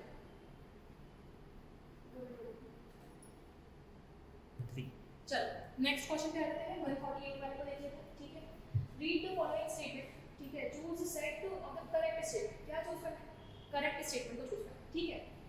Asexual reproduction occurs usually by flagellate zoospores, हाँ यूजुअली लिखा था, ठीक है, कि कुछ टाइप के बाइफ्लैगेलेट जूस्पोर्स के अंदर होता है, ओके ठीक है। तो ए क्या है, नेक्स्ट है sexual reproduction is by oogamous method only, भाई क्यों किस लिए, ठीक है, ओनली लगाने का मतलब है कि दूसरा वाला मेथड आप लगा नहीं सकते। oogamous क्यों, हमारे पास एनाइसोगैमस भी होता है, आइसोगैमस भी होता है, oogamous भी होता है, तो हमारे पास तीन ऑप्शन है, तो हम ओनली लगा के तो इसको चला ही नहीं सकते, ठीक है, क्योंकि किसके बारे में बोल रहे हैं, फ्यूफाइसी के बारे में बोल रहे हैं, किसके बारे में बोल रहे हैं, फ्यूफाइसी के बारे में बोल रहे हैं, और फ्यूफाइसी के अंदर हमारे पास ऑप्शंस होते हैं, ठीक है, तो यहाँ पे बी वाला जो है वो इनकरेक्ट है, ठीक है, तो फिर साफ है, यहाँ पे भी बी आ रहा है, यहाँ पे भी बी आ रहा है, कौन सा आंसर जाएगा हमारा 148 का सेकंड, ठीक है। चलो नेक्स्ट आगे बढ़ जाते हैं, कैसे फॉलो वापस आ गए, चलो इसको देखो, रोज, रोज किसके अंदर आता है, रोज कौन सा वाला फ्लावर, ट्विस्टेड एस्टिवेशन होता है, नहीं, रोज के अंदर पैरागैलिस फ्लावर, हाँ बिल्कुल करेक्ट है कि रोज जो होता है उसके अंदर कैसा पैरागैलिस फ्लावर, तो ए का क्या है सेकंड, कौन से में ए का सेकंड, दो दे रखे हैं, बी देख लेते हैं समझ में आ जाएगा, जो बी प्लांट होता है वो किसके अंदर आता है, ट्विस्टेड एस्टिवेशन होगा, ब्रूव होगा, मार्जिनल प्लेसेंटेशन होगा, पढ़ा हुआ है क्या हमारा, बिल्कुल पढ़ा हुआ है, ठीक है, डायग्राम भी दे रखा है हमारी एनसीईआरटी में, बी प्लांट में कौन सा होता है, मार्जिनल प्लेसेंटेशन होता है, तो कौन सा जाएगा, बी का फोर्थ जाएगा, कौन सा ऑप्शन दिख रहा है, ऑफ कोर्स फोर्थ, ठीक है। तो हमने यहाँ तक के पोर्शन में कौन सा वाला कंप्लीट कर लिया है, बॉटनी का पोर्शन हमारा पूरा कंप्लीट हो चुका है, अब हम किस पे आ जाते हैं, जूलॉजी के पोर्शन पे आ जाते हैं। चलो अब अभी तक हमने क्या बॉटनी के जो पेपर था वो सॉल्व कर लिया, अब हमें किसका पेपर सॉल्व करना है, जूलॉजी का पेपर सॉल्व करना है, ठीक है, उस पे आ जाते हैं।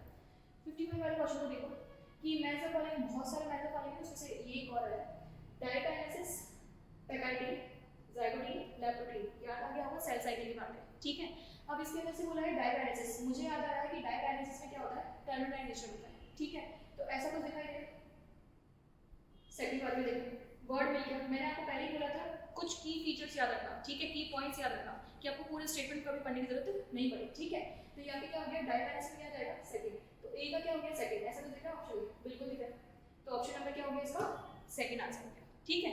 चलो नेक्स्ट वाले पे आगे जाते हैं, 152 पे आ जाओ, कौन सा स्टेटमेंट जो है वो करेक्ट है, अब देखो इसने करेक्ट बोल रखा है और ओनली लगा रखा है हर स्टेटमेंट के बारे में, इसका मतलब है कि अगर आपको एक भी करेक्ट मिल जाता है ना तो आगे के तीन स्टेटमेंट आपको पढ़ने की जरूरत नहीं है, ठीक है। तो देखो सबसे पहला स्टेटमेंट क्या है, एनरिड्स आर ट्रू सिलोगेट्स, बिल्कुल करेक्ट है, पहले भी मिल गया है कि फर्स्ट ऑप्शन क्या है इसका, बिल्कुल करेक्ट है, ठीक है। तो हमारे पास क्या जा रहा है, ओनली ए, ठीक है, तो इसका आंसर क्या हो गया फर्स्ट, बढ़ जाएगा यहाँ से आगे। चलो नेक्स्ट है 153 वाले पे देखो, वापस से मैच फॉलोइंग है लेकिन इस बार इनके काम के बेसिस पे है, ठीक है, और कौन से दे रखे हैं, पूरे ब्रेन के पार्ट्स दे रखे हैं, ठीक है। अब इसमें ब्रेन के पार्ट में आप शुरू करो, हाइपोथैलेमस से शुरू करो, हाइपोथैलेमस का मेन काम क्या होता है, न्यूरोसेक्रेटरी नेचर का होता है, आपको बता रखा है, और इसने एक वर्ड ऐसा दे रखा है, न्यूरोसेक्रेटरी सेल्स इसके अंदर प्रेजेंट होती है, क्यों, क्योंकि हाइपोथैलेमस कुछ हार्मोन्स भी बाहर निकालता है, तो सेक्रेटरी नेचर का हो गया।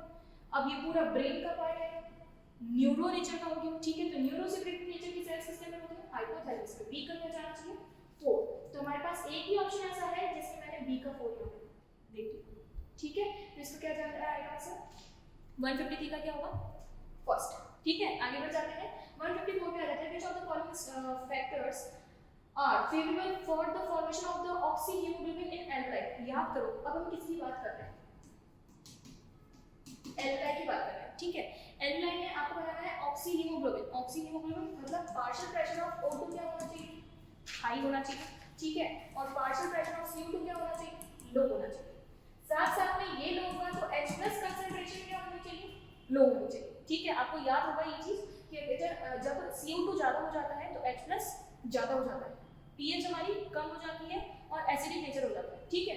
तो हमको ये पता चल रहा है कि जब O2 ज्यादा तो H+ क्या होना चाहिए, कम होना चाहिए, तो ऑक्सीहीमोग्लोबिन बनाने के लिए देखो high partial pressure of O2 and lesser H+ concentration, कौन सा आंसर जाएगा, सामने के सामने दिख रहा है 154 चल रहा है, ठीक है, 154 में क्या जाएगा फर्स्ट, ठीक है। चलो नेक्स्ट स्लाइड पे आ जाते हैं, नेक्स्ट हमारे पास किसका दे रखा है, सेल डिवीजन, सेल डिवीजन की कुछ स्टेजेस दे रखे हैं, छुप गया देखो दिख रही है, ठीक है। जो सेल डिवीजन की कुछ स्टेजेस दे रखी है उनको आपको सीक्वेंस में जमाने का काम करना है, ठीक है। अब देखो सबसे पहले इसको बाद में देखेंगे, G1 S G2 फिर क्या है, कैरियोकाइनेसिस आता है, साइटोकाइनेसिस आता है, खत्म बात। अब आप देख लो जमा, ठीक है। तो G1 आया है गैप फेज फर्स्ट है, ये E पहले नंबर पे आ गया, ठीक है। सिंथेसिस फेज किस पे दे रखी है, C पर दे रखी है। G2 किस पे दे रखा है, A पर दे रखा है। मुझे तीन मिल गए ECA, कहीं है ECA, आगे जाने की जरूरत नहीं पड़ी। आंसर क्या हो गया 155 का थर्ड, ठीक है। आगे बढ़ जाते हैं 156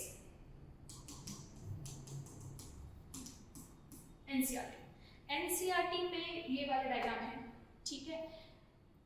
ये वाला डायग्राम आपने जब एनसीईआरटी में पढ़ा था, मैंने आपको बताया भी था कि कुछ चीजें इसके नीचे की मेंशन करूंगी तो आपको हर बार याद रहेगी, ठीक है। और टॉपिक भी एक चैप्टर में नहीं, दो तीन अलग अलग चैप्टर में दे रखा है। तो देखो यहाँ पर सबसे पहले आपको देखिए स्केलेटल मसल्स है, फिर दूसरी वाली देखिए स्मूथ मसल है, और लास्ट में देखिए आपको कार्डियक मसल्स है, ठीक है। कौन सी वाली हो गई, कार्डियक मसल्स हो गई। कार्डियक मसल्स कहाँ प्रेजेंट होती है, हार्ट में प्रेजेंट होती है। ये देखो कार्डियक मसल्स है हार्ट में, ठीक है। यहाँ है स्मूथ मसल, नहीं ये इनकरेक्ट है, इसमें cardiac muscles heart, cardiac muscles heart, ठीक है। अब हमको एक फर्स्ट में से, थर्ड में से और फोर्थ में से किसी एक को चूज करना है। चलो आगे बढ़ते हैं। मैंने फर्स्ट कौन सा है, स्केलेटल मसल्स है, ठीक है। स्केलेटल मसल्स है, इनवॉलंटरी है, ये तो हम इनवॉलंटरी मसल्स है, इनवॉलंटरी मसल्स है, ठीक है। जो स्केलेटल मसल्स होती है वो कौन सी होती है, वॉलंटरी मसल्स होती है। तो हमारा ये भी क्या हो गया, इनकरेक्ट हो गया, ठीक है। ये भी बोल रहे हैं स्मूथ मसल है, ये भी क्या हो गया, इनकरेक्ट हो गया। क्या आंसर निकलता है, ऑफ कोर्स फर्स्ट, ठीक है। तीन आप बता चुके हैं, तो 156 का आंसर क्या हो गया, फर्स्ट हो गया। क्या यहाँ तक की बात समझ में आई, ठीक है। चलो नेक्स्ट आगे बढ़ जाते हैं। देखो एनसीईआरटी में पूरा पूरा है, जब हमने डाउन सिंड्रोम पढ़ा है, ठीक है। याद आ रहा है डाउन सिंड्रोम का पढ़ा, बोलो बोलो। जेनेटिक्स स्टार्ट करी थी, लास्ट में ही हमारे बहुत सारे सिंड्रोम्स थे, ठीक है। तो डाउन सिंड्रोम किसकी वजह से होता है, 21st क्रोमोसोम पे ट्राइसोमी होती है, याद आ रहा है ऐसा, ट्राइसोमी होती है, ठीक है। चीख चीख के जब आपको पढ़ाया था तब आपने सुन लिया होगा ध्यान से, या एनसीईआरटी पढ़ के गए होंगे ध्यान से, कहीं कोई दिक्कत नहीं आएगी आंसर, ठीक है। तो क्या जाएगा, डाउन सिंड्रोम में ए का क्या जाएगा, थर्ड जाएगा, ढूंढ लो ए का थर्ड जाएगा, मिल गया। 157 में क्या जा रहा है, सेकंड जा रहा है, क्लियर है। चलो आगे बढ़ जाते हैं। नेक्स्ट है 158 क्या है, क्या ढूंढना है, ऑटोसोमल डिसऑर्डर ढूंढने हैं, ठीक है। ऑटोसोमल डिसऑर्डर कौन कौन से ढूंढते हैं। अच्छा एक बात बताओ, क्या कहीं से कहीं तक गाउट डिजीज को हमने ऑटोसोमल डिजीज पढ़ा है क्या, नहीं पढ़ा, ठीक है। तो कौन सा हटा दो, सी हटा दो ऑप्शन में से, ये हटा दिया, ये हटा दिया, ठीक है। बढ़ना यहाँ से आगे। अच्छा ए कॉमन आ रहा है, बी कॉमन आ रहा है, ई और डी अलग अलग है, तो मुझे अब सिर्फ और सिर्फ जो मुझे देखने हैं ऑप्शंस, वो कौन से देखने हैं, एक तो ई और डी को देखना है, ढूंढो कहाँ है। मस्कुलर डिस्ट्रॉफी, मस्कुलर डिस्ट्रॉफी क्या ऑटोसोमल ऑटो इम्यून डिसऑर्डर है, नहीं, ये जेनेटिक डिसऑर्डर है जो पहले से ही मिलता है, ठीक है, इनहेरिटेड होकर आता है, ठीक है। हमारे पास आंसर कौन सा हो गया, बोलो बोलो, आंसर हो गया फर्स्ट, ठीक है। A B and E, clear है यहाँ तक बात। देखो कभी कभी होता है कि अगर आपको नहीं पता ना आंसर, तो आप गलत हटाना शुरू कर दो, ठीक है, तो आपका आंसर अपने आप ही निकल जाएगा। अगर आपने इसके बारे में पहले नहीं पढ़ा था कोई बात नहीं, आपको वहां तक जाने की जरूरत नहीं पड़ी, ठीक है। हमने गलत वालों को पहले हटा दिया तो हमारा सही आंसर ऑलरेडी निकल गया, ठीक है। तो हमारा 158 का आंसर क्या होगा, फर्स्ट। चलो अब हम यहाँ से आगे बढ़ जाते हैं नेक्स्ट क्वेश्चन की तरफ। क्या क्वेश्चन है हमारे पास, अजर्शन रीजन, ठीक है। अभी तक शायद नहीं आया है, ये हमारा फर्स्ट है शायद, ठीक है। अब देखो FSH acts upon ovarian follicles in female and leading cells in male.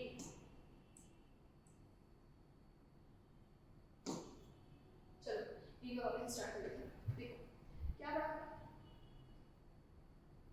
FSH acts upon the किसके लिए, ओवेरियन फॉलिकल्स पे काम करेगा FSH, ठीक है, फीमेल में, और लेडिंग सेल्स पे काम करेगा मेल के लिए। क्या ये करेक्ट है, सोचो लो, क्या हमने पढ़ा था, ऐसा कुछ था कि FSH काम कर रहा था ओवेरियन फॉलिकल्स पे, फॉलिकल स्टिमुलेटिंग हार्मोन, ठीक है। और जो फॉलिकल स्टिमुलेटिंग हार्मोन होता है वो क्या काम करता है, जहां तक मुझे याद आ रहा है कि आप पढ़ चुके हैं, FSH गैमीट बनाने का काम करता है। क्या बनाने का काम करता है, गैमीट बनाने का काम करता है। और क्या बनाने का काम करेगा, ओव्यूल बनाने का काम करता है। फॉलिकल भी बिल्कुल करेक्ट है, ठीक है।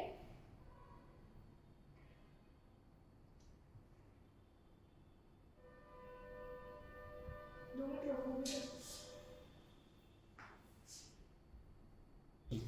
चलो नेक्स्ट क्वेश्चन पे आ जाते हैं 159, ठीक है। आदर्श रीजन आ गया हमारे पास में। पहला स्टेटमेंट क्या बोल रहा है, FSH acts upon the ovarian follicles in female, ठीक है। याद है ऐसा कुछ, फॉलिकल्स पे काम करता है, फॉलिकल स्टिमुलेटिंग हार्मोन, ठीक है। ग्राफिन फॉलिकल बनाने का काम करेगा, ऐसा कुछ याद है, ठीक है। अब देखो क्या बोल रहा है, लेकिन लेडिंग सेल इन मेल, क्या ये करेक्ट है? नहीं, ये तो करेक्ट नहीं। क्यों? क्योंकि मेल में वो लेडिंग सेल्स का काम नहीं करता, गैमेट बनाने के लिए काम करेगा। सेकंड क्या रहता है, रीजन क्या रहता है इसका, रीजन कैसा है, रीजन ट्रू लग रहा है। Growing ovarian follicle secrete estrogen, ठीक है, in female, while interstitial cells secrete androgen। interstitial cell का ही हमें दूसरा नाम पढ़ा है लेडी सेल्स, याद आया ऐसा, ठीक है।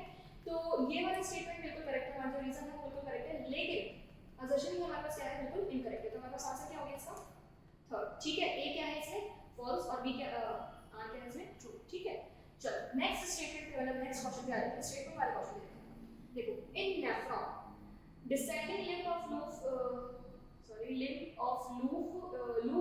of Henle is impermeable to water। कुछ ऐसा याद है, देखो देखो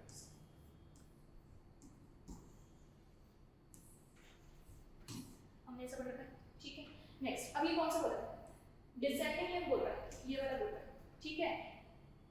impermeable to water बिल्कुल इनकरेक्ट है, क्योंकि सिर्फ और सिर्फ परमेबल ही किसके लिए होता है, वाटर के लिए परमेबल होता है, ठीक है। तो ये तो हटा दो। नेक्स्ट है स्टेटमेंट, सेकंड वाला स्टेटमेंट देखो, the PCT proximal convoluted tubule, यहां की बात करते हैं, ठीक है। PCT tubule is lined by the simple columnar brush border epithelium and increase the surface area for the reabsorption. क्या ये करेक्ट है, कॉलमनार आएगी कि बॉर्डर आएगी, ठीक है। तो यहां पर ब्रश बॉर्डर एपिथेलियम, तो पीसीटी की बात करें, ब्रश बॉर्डर एपिथेलियम होती है, ठीक है, लेकिन कॉलमनार नहीं होती है, किसके अंदर, पीसीटी के अंदर। तो क्या ये स्टेटमेंट करेक्ट है हमारा, नहीं, बिल्कुल इनकरेक्ट है, ठीक है। तो ये भी इनकरेक्ट है, ये भी इनकरेक्ट है, तो आंसर क्या जाएगा इसका हमारा, both statement A and B are false, ठीक है। चलो नेक्स्ट पे आ जाते हैं 61 वाले क्वेश्चन में, ठीक है।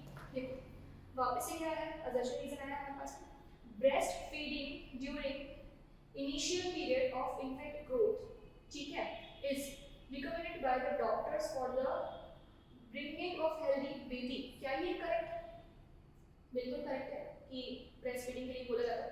Next, cholesterol contains several antibodies absolutely essential for the development of resistance for the newborn babies, कि उसको कोई डिजीज नहीं हो, ठीक है। तो कोलेस्ट्रॉल जो होता है बहुत इंपॉर्टेंट होता है, क्योंकि उसके अंदर एंटीबॉडी ए होती है, ठीक है।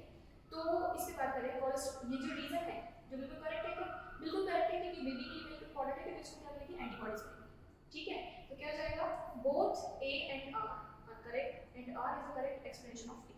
डन। चलो नेक्स्ट क्वेश्चन पे आ जाते हैं। क्वेश्चन पे आ जाते हैं 162 वाले क्वेश्चन में। देखो वापस एक क्या है हमारे पास, मेसोपोटामिया आया, ठीक है। और ये पूरा का पूरा हमारे एनसीईआरटी वाले है, कुछ बाहर से नहीं आया, ये भी पूरा एनसीईआरटी का टॉपिक है, ठीक है। अब देखो हमारे पास सबसे पहले क्या आता है, कोकेन, ठीक है, फेवरेट टॉपिक हमारा, ठीक है। कोकेन जो है वो हमको किससे मिल रहा है, आपको पहली बार में ही आंसर दिख गया है, इसका क्या रहेगा, इलेक्ट्रोसाइक्लिन, ठीक है। तो हमारे पास ए का क्या होगा, थर्ड। तो ऐसा कुछ है जिसमें ए का थर्ड है, बिल्कुल है, जिसमें क्या हो रहा है, ए का थर्ड, ठीक है। कौन सा जाएगा, थर्ड। नेक्स्ट कौन सा हो गया, 163 पे आ जाता है वापस एक मेसोपोटामिया। इसके अंदर क्या है, देखो हम ये सारे के सारे एग्जांपल पढ़ रखे हैं, क्या एनिमल किंगडम में हमने सारे के सारे एग्जांपल दे रखे हैं, ठीक है। अब यहाँ पे आपको नॉर्मल नेम भी दे रखे हैं और इसके साइंटिफिक नेम भी दे रखे हैं, ठीक है। अब उसमें से जो बहुत जल्दी आसानी से पहचाना जा सकता है वो कौन सा है, देखो एक है मिक्साइन, जिसको बोलते हैं मिक्सिन, ठीक है। मिक्सिन किसके में आता है, क्या बोलते हैं इसको, हैगफिश, क्या बोलते हैं मिक्सिन को, हैगफिश बोलते हैं। तो बी का क्या जाएगा, फर्स्ट जाएगा। हमारे पास दो हैं ऐसे जिसमें बी के हमारे क्या होंगे, फर्स्ट होंगे। तो मुझे लगता है, अच्छा एक और है जिसमें बी का फर्स्ट है, कौन से देखते हैं, चलो ए से देखते हैं। ए पैटेरोफाइलम, ठीक है।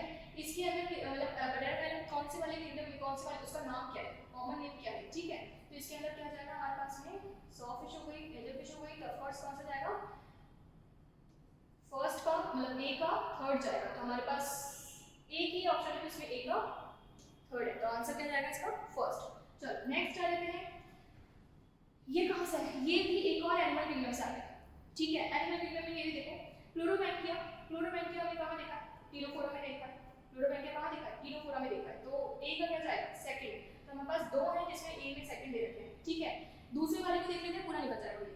रेडुलम, रेडुलम इसमें प्रेजेंट होता है, मोलस्का में प्रेजेंट होता है, तो बी का क्या जाएगा फर्स्ट, तो किसमें जा रहा है ऑप्शन नंबर फर्स्ट। 164 का हो गया 1, ठीक है।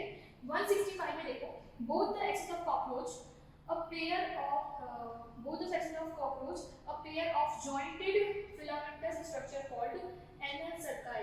याद करो हमारे एनसीईआरटी के अंदर जो डायग्राम है कॉकरोच का, उसके अंदर सबसे 10th सेगमेंट में बनता है एनल सर्काई, मेल होता है तो उसमें 9th सेगमेंट में बनता है एनल स्टाइल।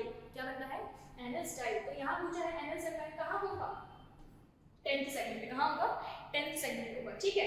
चलो नेक्स्ट है the flippers of the penguin and the dolphins are example of. Penguin के अंदर और डॉल्फिन के अंदर जो फ्लिपर्स होते हैं वो किसका एग्जांपल है, हमारे पास ऑप्शंस तो दे रखे हैं, पहले इसको समझ लो दोनों किसमें आते हैं। डॉल्फिन एक क्या है मैमल, ठीक है, डॉल्फिन किसके अंदर आएगा मैमल के अंदर आएगा। पेंगुइन जो है वो किसके अंदर आता है एप्स के अंदर आता है, किसके अंदर आता है शायद देख लेगा विजिबल नहीं एक बार वापस। पेंगुइन जो है वो किसके अंदर आता है एप्स के अंदर आता है, और डॉल्फिन किसके अंदर आता है मैमल्स के अंदर आता है, ठीक है। मुझे लग रहा है ये अलग है ये अलग है, ओरिजिन बिल्कुल अलग है, लेकिन काम बिल्कुल एक जैसे ही कर रहे हैं, ठीक है। तो ये किसके अंदर आ जाएगा कन्वर्जेंट इवोल्यूशन के अंदर आ जाएगा, किसके अंदर आ जाएगा कन्वर्जेंट इवोल्यूशन। कन्वर्जेंट इवोल्यूशन में क्या पढ़ा है, जब एक से ज्यादा अलग अलग जगह से ओरिजिन होती है लेकिन उन सबके फंक्शन क्या हो सेम, ठीक है, फंक्शन क्या होते हैं सेम होता है, तो वो कौन सा होगा कन्वर्जेंट इवोल्यूशन होगा। चलो 66 के क्वेश्चन 66 तक क्वेश्चन हमारे कंप्लीट हो चुके हैं, नेक्स्ट वाले क्वेश्चन पे आ जाते हैं। चलो स्टार्ट करते हैं। Which of the following statement is incorrect? कौन सा पूछा भैया इनकरेक्ट, पहले ही मार्क कर लिया कि इनकरेक्ट पूछा। Most commonly used bioreactor are of steric, ठीक है, मोस्ट कॉमन पूछा है, ये तो करेक्ट है हमारी एनसीईआरटी में। Bioreactor are used to produce small scale of bacterial culture, नहीं स्मॉल नहीं, क्या आएगा लार्ज स्केल पे, कुछ भी छोटा सा आपको दे रखा है क्या बैक्टीरियल प्रोडक्ट दे रखा है, उसको आपको लार्ज स्केल पे बनाना है, तभी तो आप बायोरिएक्टर पे यूज करते हो, तो ये ही हमारा क्या है इनकरेक्ट, तो आंसर क्या चला जाएगा हमारा सेकंड, ठीक है। चल अब बात करते हैं which one of the correct product of DNA dependent RNA polymerase, कौन सा DNA dependent RNA polymerase, याद रखो DNA से क्या बनाना है RNA बनाना है, ठीक है। मुझे DNA का सीक्वेंस दे रखा है, मुझे RNA का सीक्वेंस निकालना है, ठीक है। तो देखो T है तो T की जगह क्या होगा, T की जगह क्या होगा A की जगह क्या होगा U, C की जगह क्या होगा G, वापस से आ गया A, तो A की जगह क्या होगा U, ठीक है, T की जगह क्या होगा A, फिर G मतलब CC, फिर G C की जगह क्या होगा G, फिर 3 बार A है, इसका मतलब 3 बार क्या जाएगा U U U, ऐसा कहीं मिलता जुलता आपको दिखाई दे रहा है, देखो देखो सेकंड वाले को और फोर्थ वाले को, मुझे ऐसा लग रहा है AUG, तो थर्ड वाला तो बिल्कुल हटा दो, ये भी यहाँ तक तो आया AUG, ठीक है। फिर हमारे पास आया UACC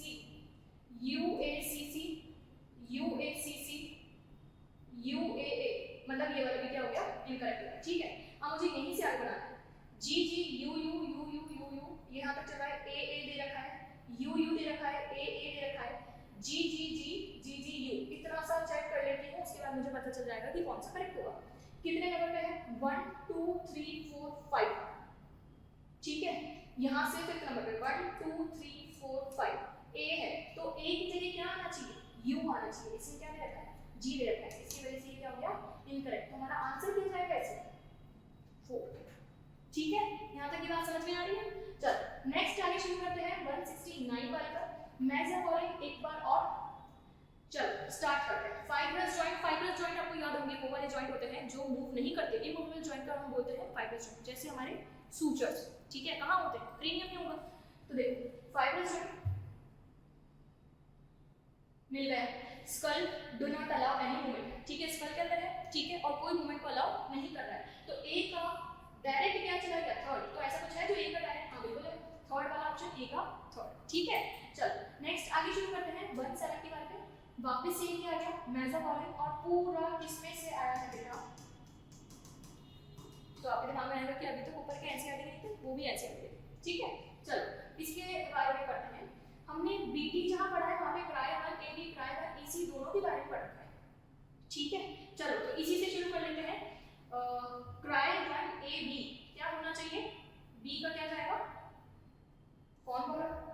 ठीक है, तो बी का जाएगा 4। देख लो किस किस में बी का 4 दे रखा है, एक तो इसमें दे रखा है, एक इसमें दे रखा है।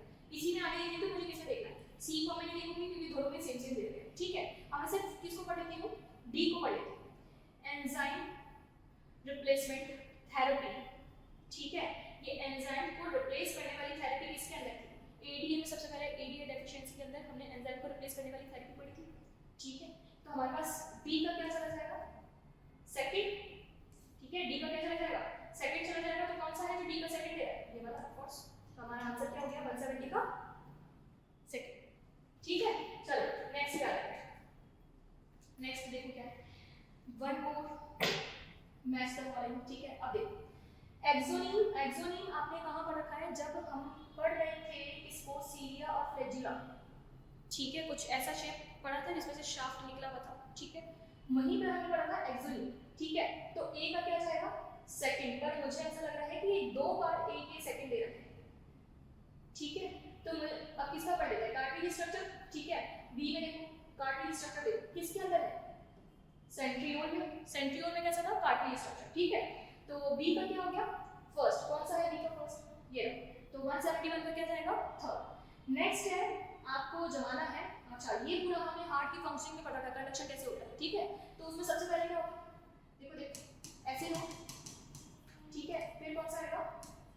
एबी नोड, ठीक है। फिर कौन सा आएगा? एबी बंडल, ठीक है। फिर कौन सा आएगा? बोलो बोलो। फिर कौन सा आएगा? पुर्विंज फाइबर। एक और देता है बंडल ऑफ ब्रांचेस। तो हमारे को कौन सा दिख रहा है? पहले तो ऐसे नोड कहां दे रखा है? ई पर, ठीक है। तो दो ऑप्शन है मेरे पास, ई वाला। अच्छा उसके बाद कौन सा आएगा?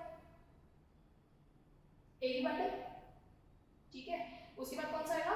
A B bundle. देखो एबी बंडल तो कौन सा हो गया? ये वाला या ये वाला? इसमें दे रखा है ए ऑप्शन, एबी बंडल। नहीं, पहले किसके पास जाएगा? एबी नोड के पास जाएगा, उसके बाद किसके पास जाएगा? एबी बंडल के पास जाएगा। तो हमारे पास आंसर क्या हो गया इसका? 172 का फोर्थ। क्लियर है यहाँ तक की बात? चल अब हम आगे बढ़ जाते हैं 173। 173 दो स्टेटमेंट हमारे पास दे रखे हैं। The presence of the or absence of hymen is not the reliable indicator of virginity, ठीक है। ये इसको डिनोट नहीं कर रहा, बिल्कुल करेक्ट बात है। The hymen is found during the first coitus only, ठीक है। क्या ये करेक्ट स्टेटमेंट है? देखो ये तो करेक्ट था कि जो प्रेजेंस और एब्सेंस होता है हैविंग का वो वर्जिनिटी को डिनोट नहीं करता है, बिल्कुल करेक्ट स्टेटमेंट है, ठीक है। और जो दूसरा वाला है कि सिर्फ और सिर्फ ओनली, गलत है भाई। सिर्फ फर्स्ट कॉइटस के टाइम पे ही क्या ये रिमूव होता है? नहीं, ऐसा जरूरी नहीं है। हमने पढ़ा फर्स्ट राइटिंग पे भी चला था, ठीक है। तो इससे क्या जाएगा? फर्स्ट स्टेटमेंट जो है करेक्ट है, सेकंड वाला क्या है? इनकरेक्ट। तो हमारे पास आ गया सेकंड। चलो नेक्स्ट स्टार्ट करते हैं 174। पूरा पूरा कैसे दे रखा है? चैप्टर नंबर 8 12th क्लास का, ठीक है, जिसमें हमने डिजीज बहुत सारी पढ़ी थी। देखो कॉमन कोल्ड जो होता है वो किससे होता है? राइनोवायरस से होता है। ए का क्या जाएगा? ए का जाएगा थर्ड। एक ही ऑप्शन में मुझे सब कुछ मिल गया, कौन सा है इसमें? तो मुझे ऐसा लग रहा है कि सेकंड ऑप्शन मिल गया। फर्स्ट ऑप्शन कौन सा जाएगा बेटा? ये वाला, ठीक है। सेकंड जिसमें बोला ए का थर्ड मतलब कोल्ड किससे होता है? राइनोवायरस से, ठीक है। बहुत ही ज्यादा कॉमन वाला पूछ रहे हैं, तो एक से निकल गया बात। नेक्स्ट देख, ये भी उसी से आ रहा है। देखो टाइफाइड जो है, ठीक है, कैसी डिजीज है? किससे फैलने वाली डिजीज है? हमको पता है कि टाइफाइड किससे फैलता है? बैक्टीरिया से फैलने वाली डिजीज है, ठीक है। अच्छा बाकी पढ़ने की जरूरत पड़ेगी क्या? ए का आ रहा है फोर्थ, मुझे लग रहा है अब जरूरत ही नहीं है। 175 का क्या जाएगा? ए ऑप्शन जाएगा फर्स्ट, ठीक है। चलो नेक्स्ट आगे बढ़ते हैं। नेक्स्ट हमारे पास क्या है? पूरी पूरी कैपेसिटी आपको पूरी डिटेल में पढ़ाई दी है। देखो क्या कर रहा है? एक्सपायरेटरी कैपेसिटी, इन सबको मैच करना है कि आपको कुछ फॉर्मूले लिखवाए थे इससे, ठीक है। तो एक्सपायरेटरी कैपेसिटी के अंदर कौन सा होता है? पीवी प्लस ईआरवी, ठीक है। इंस्पायरेटरी कैपेसिटी में कौन सा होता है? टीवी प्लस आईआरवी, ठीक है। तो ऐसा कुछ दे रखा है, टीवी प्लस ईआरवी किसमें है? TV plus ERV. तो ए का क्या हो गया हमारे पास में, ये देखो T plus ERV respiratory reserve volume. तो फर्स्ट का ए का क्या हो गया, सेकंड, कहाँ कहाँ है ए का सेकंड, दो जगह आ रहा है ए का सेकंड, ठीक है। तो बी का देख लेते हैं, ठीक है। बी का क्या है, फंक्शनल रेजिडुअल कैपेसिटी, कौन सी है, फंक्शनल रेजिडुअल कैपेसिटी। फंक्शनल वाली कौन सी है, जिसमें ERV आ रहा था और RV आ रहा था। याद है आपको कि फंक्शनल रेजिडुअल कैपेसिटी कौन कौन आ रहा था, ERV प्लस RV आ रहा था। तो हमारे बी का ऑप्शन क्या हो गया, बी का ऑफ कोर्स हो गया फोर्थ। कौन सा जाएगा अभी, फोर्थ, ऑफ कोर्स सही टिक करा बच्चे, ठीक है।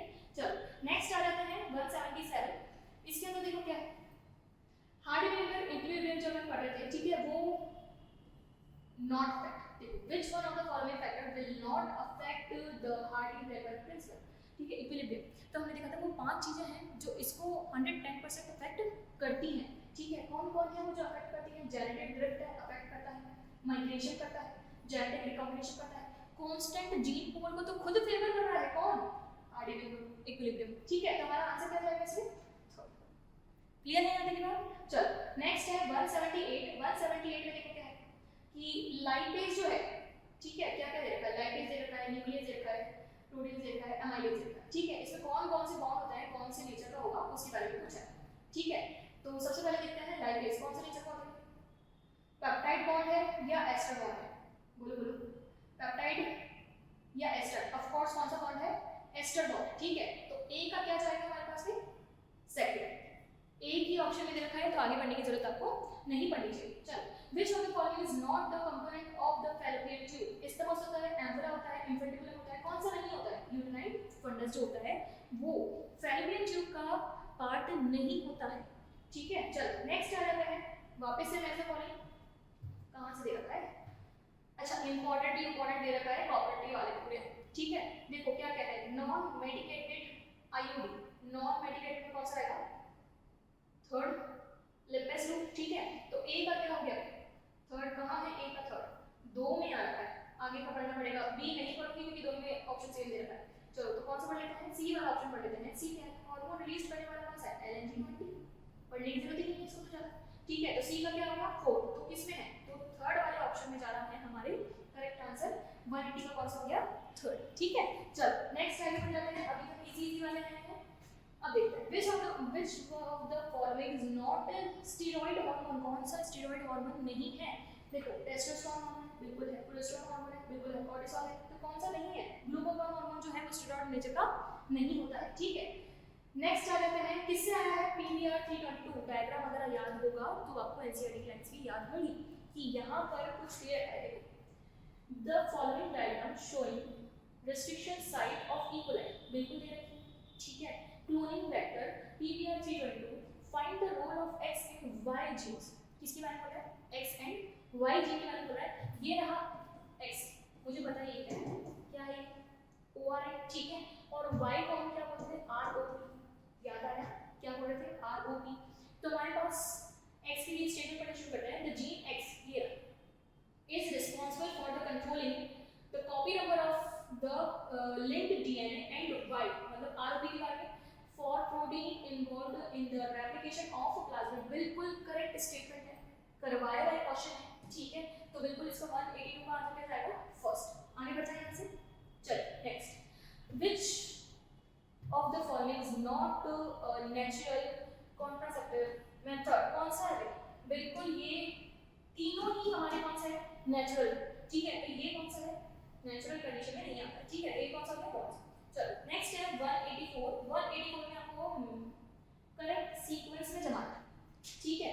अब देखिए मुझे इतना पता है कि होमो हैबिलिस सबसे पहले और होमो सेपियंस सबसे बाद, ठीक है। तो होमो हैबिलिस और होमो सेपियंस ए को सबसे पहले और बी को सबसे बाद में, कौन सा है जिसको फॉलो कर रहा है, सी वाला फॉलो कर रहा है, उसके बीच में तो आ रखे कौन से, होमो निएंडरथैलेंसिस और होमो इरेक्टस, वो इनके बीच में आता है, ठीक है। यहाँ तक की बात समझ में आई। नेक्स्ट आगे शुरू करते हैं 185 से, TI प्लाज्मिड ऑफ एग्रोबैक्टीरियम ट्यूबिफेसियंस स्टेनफोर्स, ठीक है। किसके लिए, TI प्लाज्मिड जो होता है किसके लिए होता है, ट्यूमर इंड्यूसिंग प्लाज्मिड, कौन सा जाएगा हमारे पास में, सेकंड, ठीक है। TI प्लाज्मिड किसके लिए होता है, ट्यूमर इंड्यूसिंग प्लाज्मिड, ठीक है। यहाँ से आगे बढ़ते हैं, चलो 185 तक हमारे कंप्लीट हो चुके हैं। अब नेक्स्ट क्वेश्चन पे आते हैं, कौन सा है 186 वाले पे। वापस से मेजर बोलेंगे। सबसे पहले क्या देखा है, RNA polymerase third. RNA polymerase third क्या आता है इससे, मिल गया मुझे टीआरएनए, ठीक है। तो ए का ऑप्शन क्या जाएगा, ए का क्या होगा 4 होगा।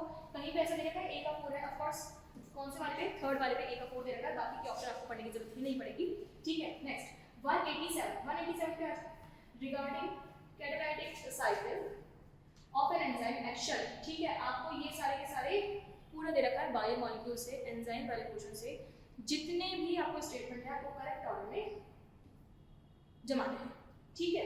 चलो तो ढूंढना शुरू करते हैं। सबसे पहले क्या हो गया, substrate binding to active site. सबसे पहला क्या हो गया कि सबस्ट्रेट, अगर आपको स्टार्टिंग से देख लेते हैं, ये हमारे पास क्या है एंजाइम, और इसके साथ सबसे पहले कौन बाइंड होता है, सबस्ट्रेट बाइंड होता है। जब एंजाइम के साथ सबस्ट्रेट बाइंड हो जाता है तो एक कॉम्प्लेक्स बनता है जिसको हम एंजाइम सबस्ट्रेट क्या बोलते हैं, कॉम्प्लेक्स बोलते हैं। तो इसके बाद बाइंडिंग के साथ आगे नेक्स्ट स्टेप में आपको क्या मिलने वाला है, कॉम्प्लेक्स मिलने वाला है, सबस्ट्रेट एंजाइम कॉम्प्लेक्स, ठीक है। तो इसके बाद कौन सा आएगा, ई के बाद ए जाएगा, कहीं है ई के बाद ए, तो क्या आंसर जाएगा फोर्थ, ठीक है। बाकी की मुझे पढ़ने की जरूरत नहीं पड़ रही है, हम पूरे देख भी सकते हैं, ठीक है। उसके बाद डी ऑप्शन, इसी में आगे फॉलो करते हैं। D chemical bonds of the substrate group, जब केमिकल बॉन्ड्स होते हैं किसके, सबस्ट्रेट के, वो तो टूट जाएंगे और नए बॉन्ड्स बनेंगे जिससे प्रोडक्ट बनेगा, ठीक है। तो इसके बाद ये वाला हो गया। नेक्स्ट हो गया रिलीज ऑफ प्रोडक्ट, प्रोडक्ट को आपने रिलीज कर दिया जब प्रोडक्ट बना चुके हैं। उसके बाद में free enzyme ready to bind with another substrate, इसका मतलब जो नया एंजाइम होगा वो दूसरे वाले, मतलब जो एंजाइम फ्री मोड होगा वो नए सबस्ट्रेट के साथ में बाइंड हो जाएगा, ठीक है। तो हमें तो बिल्कुल करेक्ट ऑप्शन आएगा। चलो 188 पे आ रहा है, क्या बोल रखा है, choose the correct statement given below regarding juxtamedullary nephron. Juxtamedullary nephron के लिए है, चलो पढ़ना शुरू करते हैं। जो रीनल कैप्सूल की बात कर रहे हैं, ठीक है। Juxtamedullary nephron lies in the outer portion of the renal medulla. देखो बेटे समझो यहाँ से, ऐसा पढ़ रखा हमने। अब जक्स्टामेडुलरी नेफ्रॉन जो होता है वो मेडुला वाले साइड के अंदर शिफ्ट होता है। अगर ये कॉर्टिकल वाला नेफ्रॉन होता, कॉर्टेक्स वाला, ठीक है, तो कॉर्टिकल नेफ्रॉन जो होता है वो थोड़ा बाहर की तरफ शिफ्ट होता है। तो क्या ये पहला वाला स्टेटमेंट हमारा करेक्ट है क्या, बिल्कुल इनकरेक्ट है, क्योंकि ये बोल रहा है कि outer portion of the renal medulla, नहीं, जक्स्टामेडुलरी को शिफ्ट होना चाहिए मेडुला की तरफ, ना कि आउटर पार्ट की तरफ, ठीक है। चलो नेक्स्ट वाला पढ़ते हैं। Loop of Henle of juxtamedullary nephron runs deep into medulla, बिल्कुल करेक्ट है कि इसका हेनले लूप जो होता है वो बहुत बड़ा होता है, ठीक है। किसके कंपैरिजन में, कॉर्टिकल नेफ्रॉन के कंपैरिजन में। तो आंसर क्या जाएगा हमारा सेकंड। चलो नेक्स्ट क्वेश्चन पे आ जाते हैं। दो स्टेटमेंट दे रखे हैं, दोनों पढ़ लेते हैं पहले। Mitochondria and chloroplast are both double membrane bound organelle, बिल्कुल करेक्ट है। दोनों ही ऐसे ऑर्गेनल हैं जिसपे डबल मेम्ब्रेन प्रेजेंट होती है, क्योंकि क्लोरोप्लास्ट जो आता है वो प्लास्टिड के अंदर आता है, सारे प्लास्टिड में भी कैसी होती है, डबल मेम्ब्रेन स्ट्रक्चर। चलो नेक्स्ट, ये स्टेटमेंट फर्स्ट जो है बिल्कुल करेक्ट। सेकंड स्टेटमेंट पे आता है inner membrane of mitochondria is relatively less permeable. भाई ये है इनकरेक्ट, क्यों, क्योंकि ये मोर परमेबल होती है एज कंपेयर टू क्लोरोप्लास्ट, ठीक है। तो हमारे पास फर्स्ट क्या है करेक्ट और सेकंड क्या है इनकरेक्ट। कोई ऐसा दिखाई दे रहा है जो फर्स्ट करेक्ट और इनकरेक्ट है, बिल्कुल फर्स्ट स्टेटमेंट जो है वो करेक्ट है और सेकंड स्टेटमेंट जो है वो इनकरेक्ट है, ठीक है। चलो अब नेक्स्ट क्वेश्चन पे आ जाते हैं। वापस से एक स्टेटमेंट आया है, ठीक है। देखो Gauss's competitive exclusion principle state that two closely related species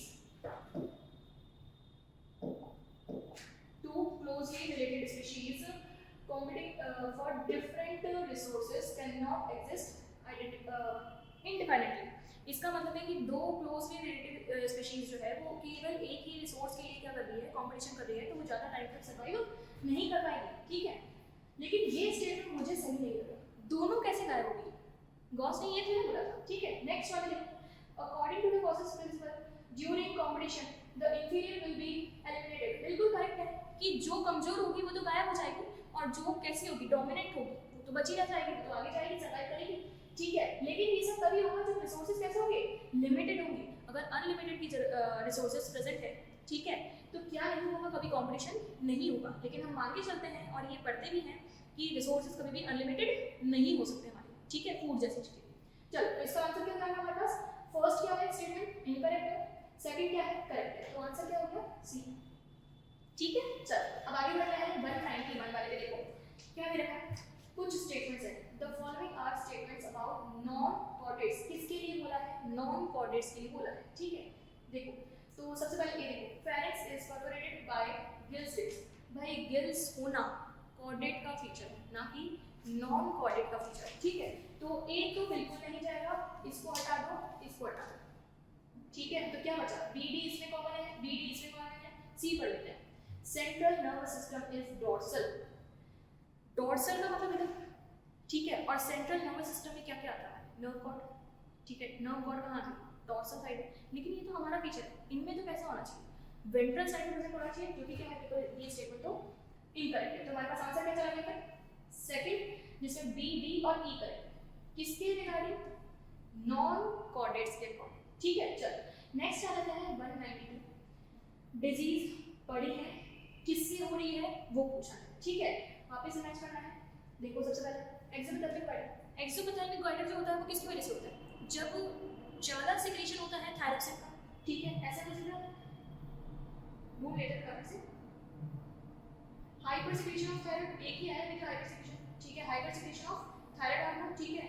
अब इससे हमारी आई वास पे असर पड़ता है, ठीक है, डरावनी से दिखाई देता है शक्ल। चलो, तो ये क्या चला गया? फर्स्ट का चला गया, क्या? थर्ड। तो फर्स्ट का, ए का, थर्ड, दो ऑप्शन में दे रखा है। मुझे बी पढ़ने की जरूरत नहीं है क्योंकि सेम सेम ऑप्शन है, ठीक है। सी को पढ़ लेते हैं या डी को पढ़ लेते हैं, काम हो जाएगा। क्रिटिनिज्म, ठीक है। क्रिटिनिज्म जो होता है वो किसकी वजह से होता है? हाइपोसिक्रीशन होता है, किसका? क्रिटिनिज्म किसका होता है? हाइपोसिक्रीशन होता है। कौन से वाले हार्मोन का? एक तो हमारे को दे रखा है थायराइड हार्मोन, ठीक है, और एक हमको दे रखा है ग्रोथ हार्मोन। तो ग्रोथ हार्मोन की वजह से क्रिटिनिज्म नहीं होता है। थायराइड हार्मोन जब कैसा हो, हाइपोसिक्रीशन वाले नहीं होता, ज्यादा निकले नहीं, सिक्रीट नहीं होगा, ठीक है। तो उस वाले में कौन सी डिजीज जुड़ा दिया? क्रिटिनिज्म जुड़ा दिया। तो डी का क्या जाएगा हमारे? सेकंड, ठीक है। तो ऐसा कहां इसमें देखना आपको, थर्ड में क्या जाएगा, मतलब 192 में क्या जाएगा? थर्ड, ठीक है। चल नेक्स्ट आ जाते हैं हमारे लिए नया क्वेश्चन जो है वो एराज से क्वेश्चन है, ठीक है, कि कौन से टाइम में कौन आया था? Mesozoic era. सबसे पहले स्टार्ट कर रहे हैं कौन सा? Mesozoic era. मीसोजोइक एरा आपको याद हो कि रेप्टाइल्स आए थे, डायनासोर्स आए थे, ठीक है, बर्ड्स आई थी इसके अंदर। तो मीसोजोइक एरा में हमें सबसे पहले क्या हो गया? बर्ड्स आई और कौन आया? रेप्टाइल्स। रेप्टाइल्स क्यों बोले? क्योंकि डायनासोर वाला एरा था, ठीक है। तो ए का क्या जाएगा? थर्ड। तो हमारे पास दो में क्या दे रखे हैं? ए थर्ड दे रखे हैं, ठीक है। बी का कॉमन दे रखा है, बी पढ़ेंगे ही नहीं, ठीक है। नेक्स्ट सीनोजोइक एरा को पढ़ लेते हैं। सीनोजोइक एरा कौन सा वाला है? जिसके अंदर कौन है? Lower invertebrate. वो तो सवाल ही पैदा नहीं होता, वो तो पहले ही आ गए। अब तो कौन आएगा? बर्ड्स के बाद तो मैमल्स आएंगे, ठीक है। तो सीनोजोइक एरा में क्या पढ़ा? मैमल्स आएंगे, ठीक है। तो हमारे पास आंसर क्या जाएगा? सी का फोर्थ। कौन से में जाएगा सी का फोर्थ? बिल्कुल वहां चला के ये सी का फोर्थ। हम फर्स्ट और थर्ड में कंपेयर कर रहे थे, तो थर्ड वाले में क्या है? सी का फोर्थ। हमारे 193 का आंसर क्या होगा? थर्ड। चलो नेक्स्ट क्वेश्चन पे आते हैं। फिर से एक ऐसा मॉडल है, ठीक है। देखो यूनिसेलुलर ग्लैंडुलर एपिथेलियम, अगर आपको याद हो यूनिसेलुलर ग्लैंड में कौन सी पढ़ी है? गॉबलेट सेल पढ़ी है, उसके अलावा कोई सेल ही नहीं पढ़ी है जो यूनिसेलुलर, ठीक है। तो देखो unicellular glandular epithelium, goblet cells of alimentary canal. तो फर्स्ट का क्या जाएगा? थर्ड। और यहाँ पे हमें डायरेक्ट ऑप्शन मिल गया है फर्स्ट का थर्ड, तो 194 का क्या जाएगा? सेकंड। नेक्स्ट है 195। देख लेते हैं इसको। देखो ब्लड ग्रुप हमने बहुत अच्छी तरीके से पढ़ा। देखो तो blood group of the father, father का क्या है? B positive. इसका मतलब आई बी भी हो सकता है और आई बी आई ओ भी हो सकता है, ठीक है। मदर है कौन सी? ए पॉजिटिव। तो मदर कैसे हो सकती है? आई ए हो सकती है, आई ओ हो सकती है, कुछ भी मैंने कर सकता, ठीक है। चलो बच्चे का क्या है? O positive. अगर मैं ये ब्लड ग्रुप लेती हूँ तो कभी भी बच्चा ओ तो नहीं बनेगा। आई ओ आता है तभी तो ब्लड ग्रुप कौन सा होगा? ओ पॉजिटिव या ओ होगा, ठीक है। मैंने बोला ये तो नहीं लेंगे, फिर हम ये वाले लेंगे, क्योंकि इसी में तो चांसेस है कि ओ कभी मिलेंगे और बीबी में कैसे होगा? आई ओ होगा, ठीक है। तो ढूंढ लो फटाफट से इसमें आई बी आई ओ नहीं लिखा है तो सिंपल आई लिखा है, ठीक है। तो ये किसमें जाएगा? आई बी आई आई और आई, ठीक है। तो आंसर क्या चला गया ए, लेकिन यहाँ पे आप सीधे इसको टिक नहीं किया है तो बहुत अच्छी बात है, नीचे पूछा है इनमें से कौन सा होगा, ठीक है। तो यहाँ पे ए ऑप्शन वाला, ये वाला कौन सा चला गया 195 का 4, ए होगी। यही कंडीशन है जिसमें ओ ब्लड ग्रुप वाला बेबी आ सकता है, वरना नहीं आ सकता। चलो नेक्स्ट आ जाते हैं, ये हमारे किसी तरह का है, कॉकरोच की मॉर्फोलॉजी से रखा, ठीक है, एनाटॉमी से रखा। देखो इसमें क्या है, वो कौन सा स्ट्रक्चर है जो फूड को स्टोर करता है, भाई वो कौन सा स्ट्रक्चर है, प्रॉप है जो फूड को स्टोर करता है। तो ए का क्या आएगा 4, पर यहाँ पे आपको दो स्टेटमेंट ऐसे दे रखे हैं, दो ऑप्शन ऐसे दे रखे हैं जिसमें ए का 4 है। नेक्स्ट वाली, नेक्स्ट है rings of 6 to 8 blind tubules at junction of foregut and midgut. Foregut और मिडगट के बीच में जो ट्यूब्यूल्स होती हैं वो हेपेटिक सीके वाली होती है, ठीक है। अब यहाँ ऑप्शन ये मतलब कौन से वाले है, गैस्ट्रिक सीके, जो डाइजेशन का काम करने वाली है वो वाली सीके, ठीक है। तो यहाँ पर बी का क्या जाएगा सेकंड, ठीक है। तो हमारे पास कौन सा ऑप्शन बनता है 196 का 4th, ठीक है। नेक्स्ट क्वेश्चन पे आ जाते हैं 197।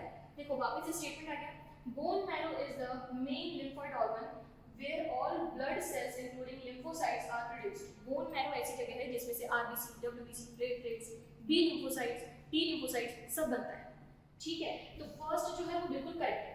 सेकंड वाले में आ जाता है both bone marrow and thymus provide microenvironments for the development and maturation of T lymphocyte। भाई डेवलपमेंट बनेगा कहाँ पर, बोन मैरो में, ठीक है, कौन T lymphocyte, और मैच्योर कहाँ होगा थाइमस में जाकर। तो हमारे पास दोनों ही स्टेटमेंट क्या लग रहे हैं, सही लग रहा है। तो कौन सा आंसर जाएगा इसको 197 का 4th, ठीक है। चलो आगे बढ़ते हैं, खत्म होने वाला बस 3 क्वेश्चन।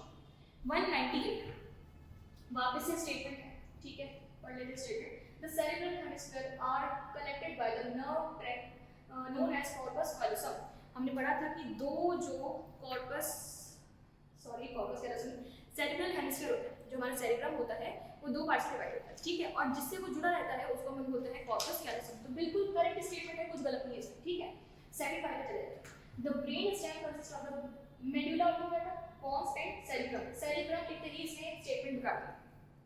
हमको पता है वो तीन चीजें कौन कौन सी होनी चाहिए, एक तो होना चाहिए कौन सा मिड ब्रेन, एक होना चाहिए पॉन्स और एक होता है मेडुला ऑब्लिंगुएटा, ठीक है। लेकिन सेरिब्रम बिल्कुल नहीं होता। तो स्टेटमेंट सेकंड क्या है हमारा इनकरेक्ट, फर्स्ट क्या है हमारा करेक्ट। तो ऑप्शन नंबर क्या जाएगा second. Statement first is correct but second is incorrect, ठीक है। चलो अब यहां से आगे बढ़ जाते हैं 198।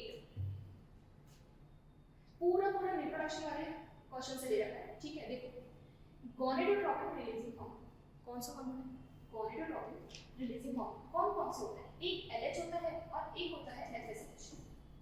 एक तो LH होता है, दूसरा कौन सा होता है FSH होता है। अब आपको अगर याद है कि LH किस पर काम करता है, सेकेंडरी सेक्सुअल कैरेक्टर्स के लिए जो रिप्रोडक्टिव हार्मोन होता है उसको रिलीज करवाने का काम करता है, जबकि FSH क्या करता है स्पर्म को प्रोड्यूस करने का काम करेगा, मतलब गैमेट बनाने का काम करेगा। किसका काम करेगा, गैमेट बनाने का काम करेगा। तो यहाँ पर एक तो आ गया हमारे पास FSH, हमारे पास दो ऑप्शन में क्या दे रखा है FSH दे रखा है, ठीक है। अभी पूछ रहा है बी को क्या बोलेंगे, LH जाएगा, एंड्रोजन किसमें से निकलता है, लेडिक सेल से निकलता है। कौन सी सेल से निकलता है, लेडिक सेल से निकलता है। तो बी का क्या जाएगा लेडिक सेल। हमारे पास एक ऑप्शन में ही दे रखा है लेडिक सेल, ठीक है। तो 199 का क्या हो गया 4। चलो लास्ट क्वेश्चन पे आ जाते हैं आपसे पी। अच्छा ये कहाँ का क्वेश्चन है आपको पता है, हमने पढ़ रखा है,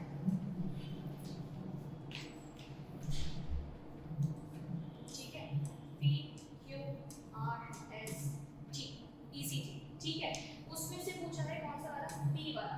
P किसको बताता है, हमारे जो ऑरिकल है उनमें कॉन्ट्रैक्शन को बताता है, लेकिन यहाँ पे कॉन्ट्रैक्शन जैसा वर्ड ही नहीं मिल रहा, ठीक है। अब कॉन्ट्रैक्शन के लिए मैंने आपको दूसरा वर्ड भी बताया था कि P में बोल रखा है कॉन्ट्रैक्शन नहीं मिले तो मतलब कॉन्ट्रैक्शन को ही क्या बोलना है, डीपोलराइजेशन। क्या बोलेंगे, डीपोलराइजेशन, ठीक है। तो यहाँ पे P वेव किसको बताता है, डीपोलराइजेशन, किसमें ऑरिकल को क्या बोल रहा है एट्रियल। तो A का क्या हो गया यहाँ पे थर्ड एक में ही जा रहा है, तो हम फर्स्ट ऑप्शन से ही सेटिस्फाइड हैं, ठीक है। आगे बढ़ने की कोई जरूरत ही नहीं पड़ी, ठीक है। तो हमने अभी 2024 के आए हुए सारे नीट के क्वेश्चंस कवर कर लिए हैं, ठीक है। आपको अगर इसमें कोई भी प्रॉब्लम आई हो, ठीक है, तो बिल्कुल कमेंट करके बताइएगा कि कौन से वाले क्वेश्चन में आपको प्रॉब्लम आई है, ठीक है।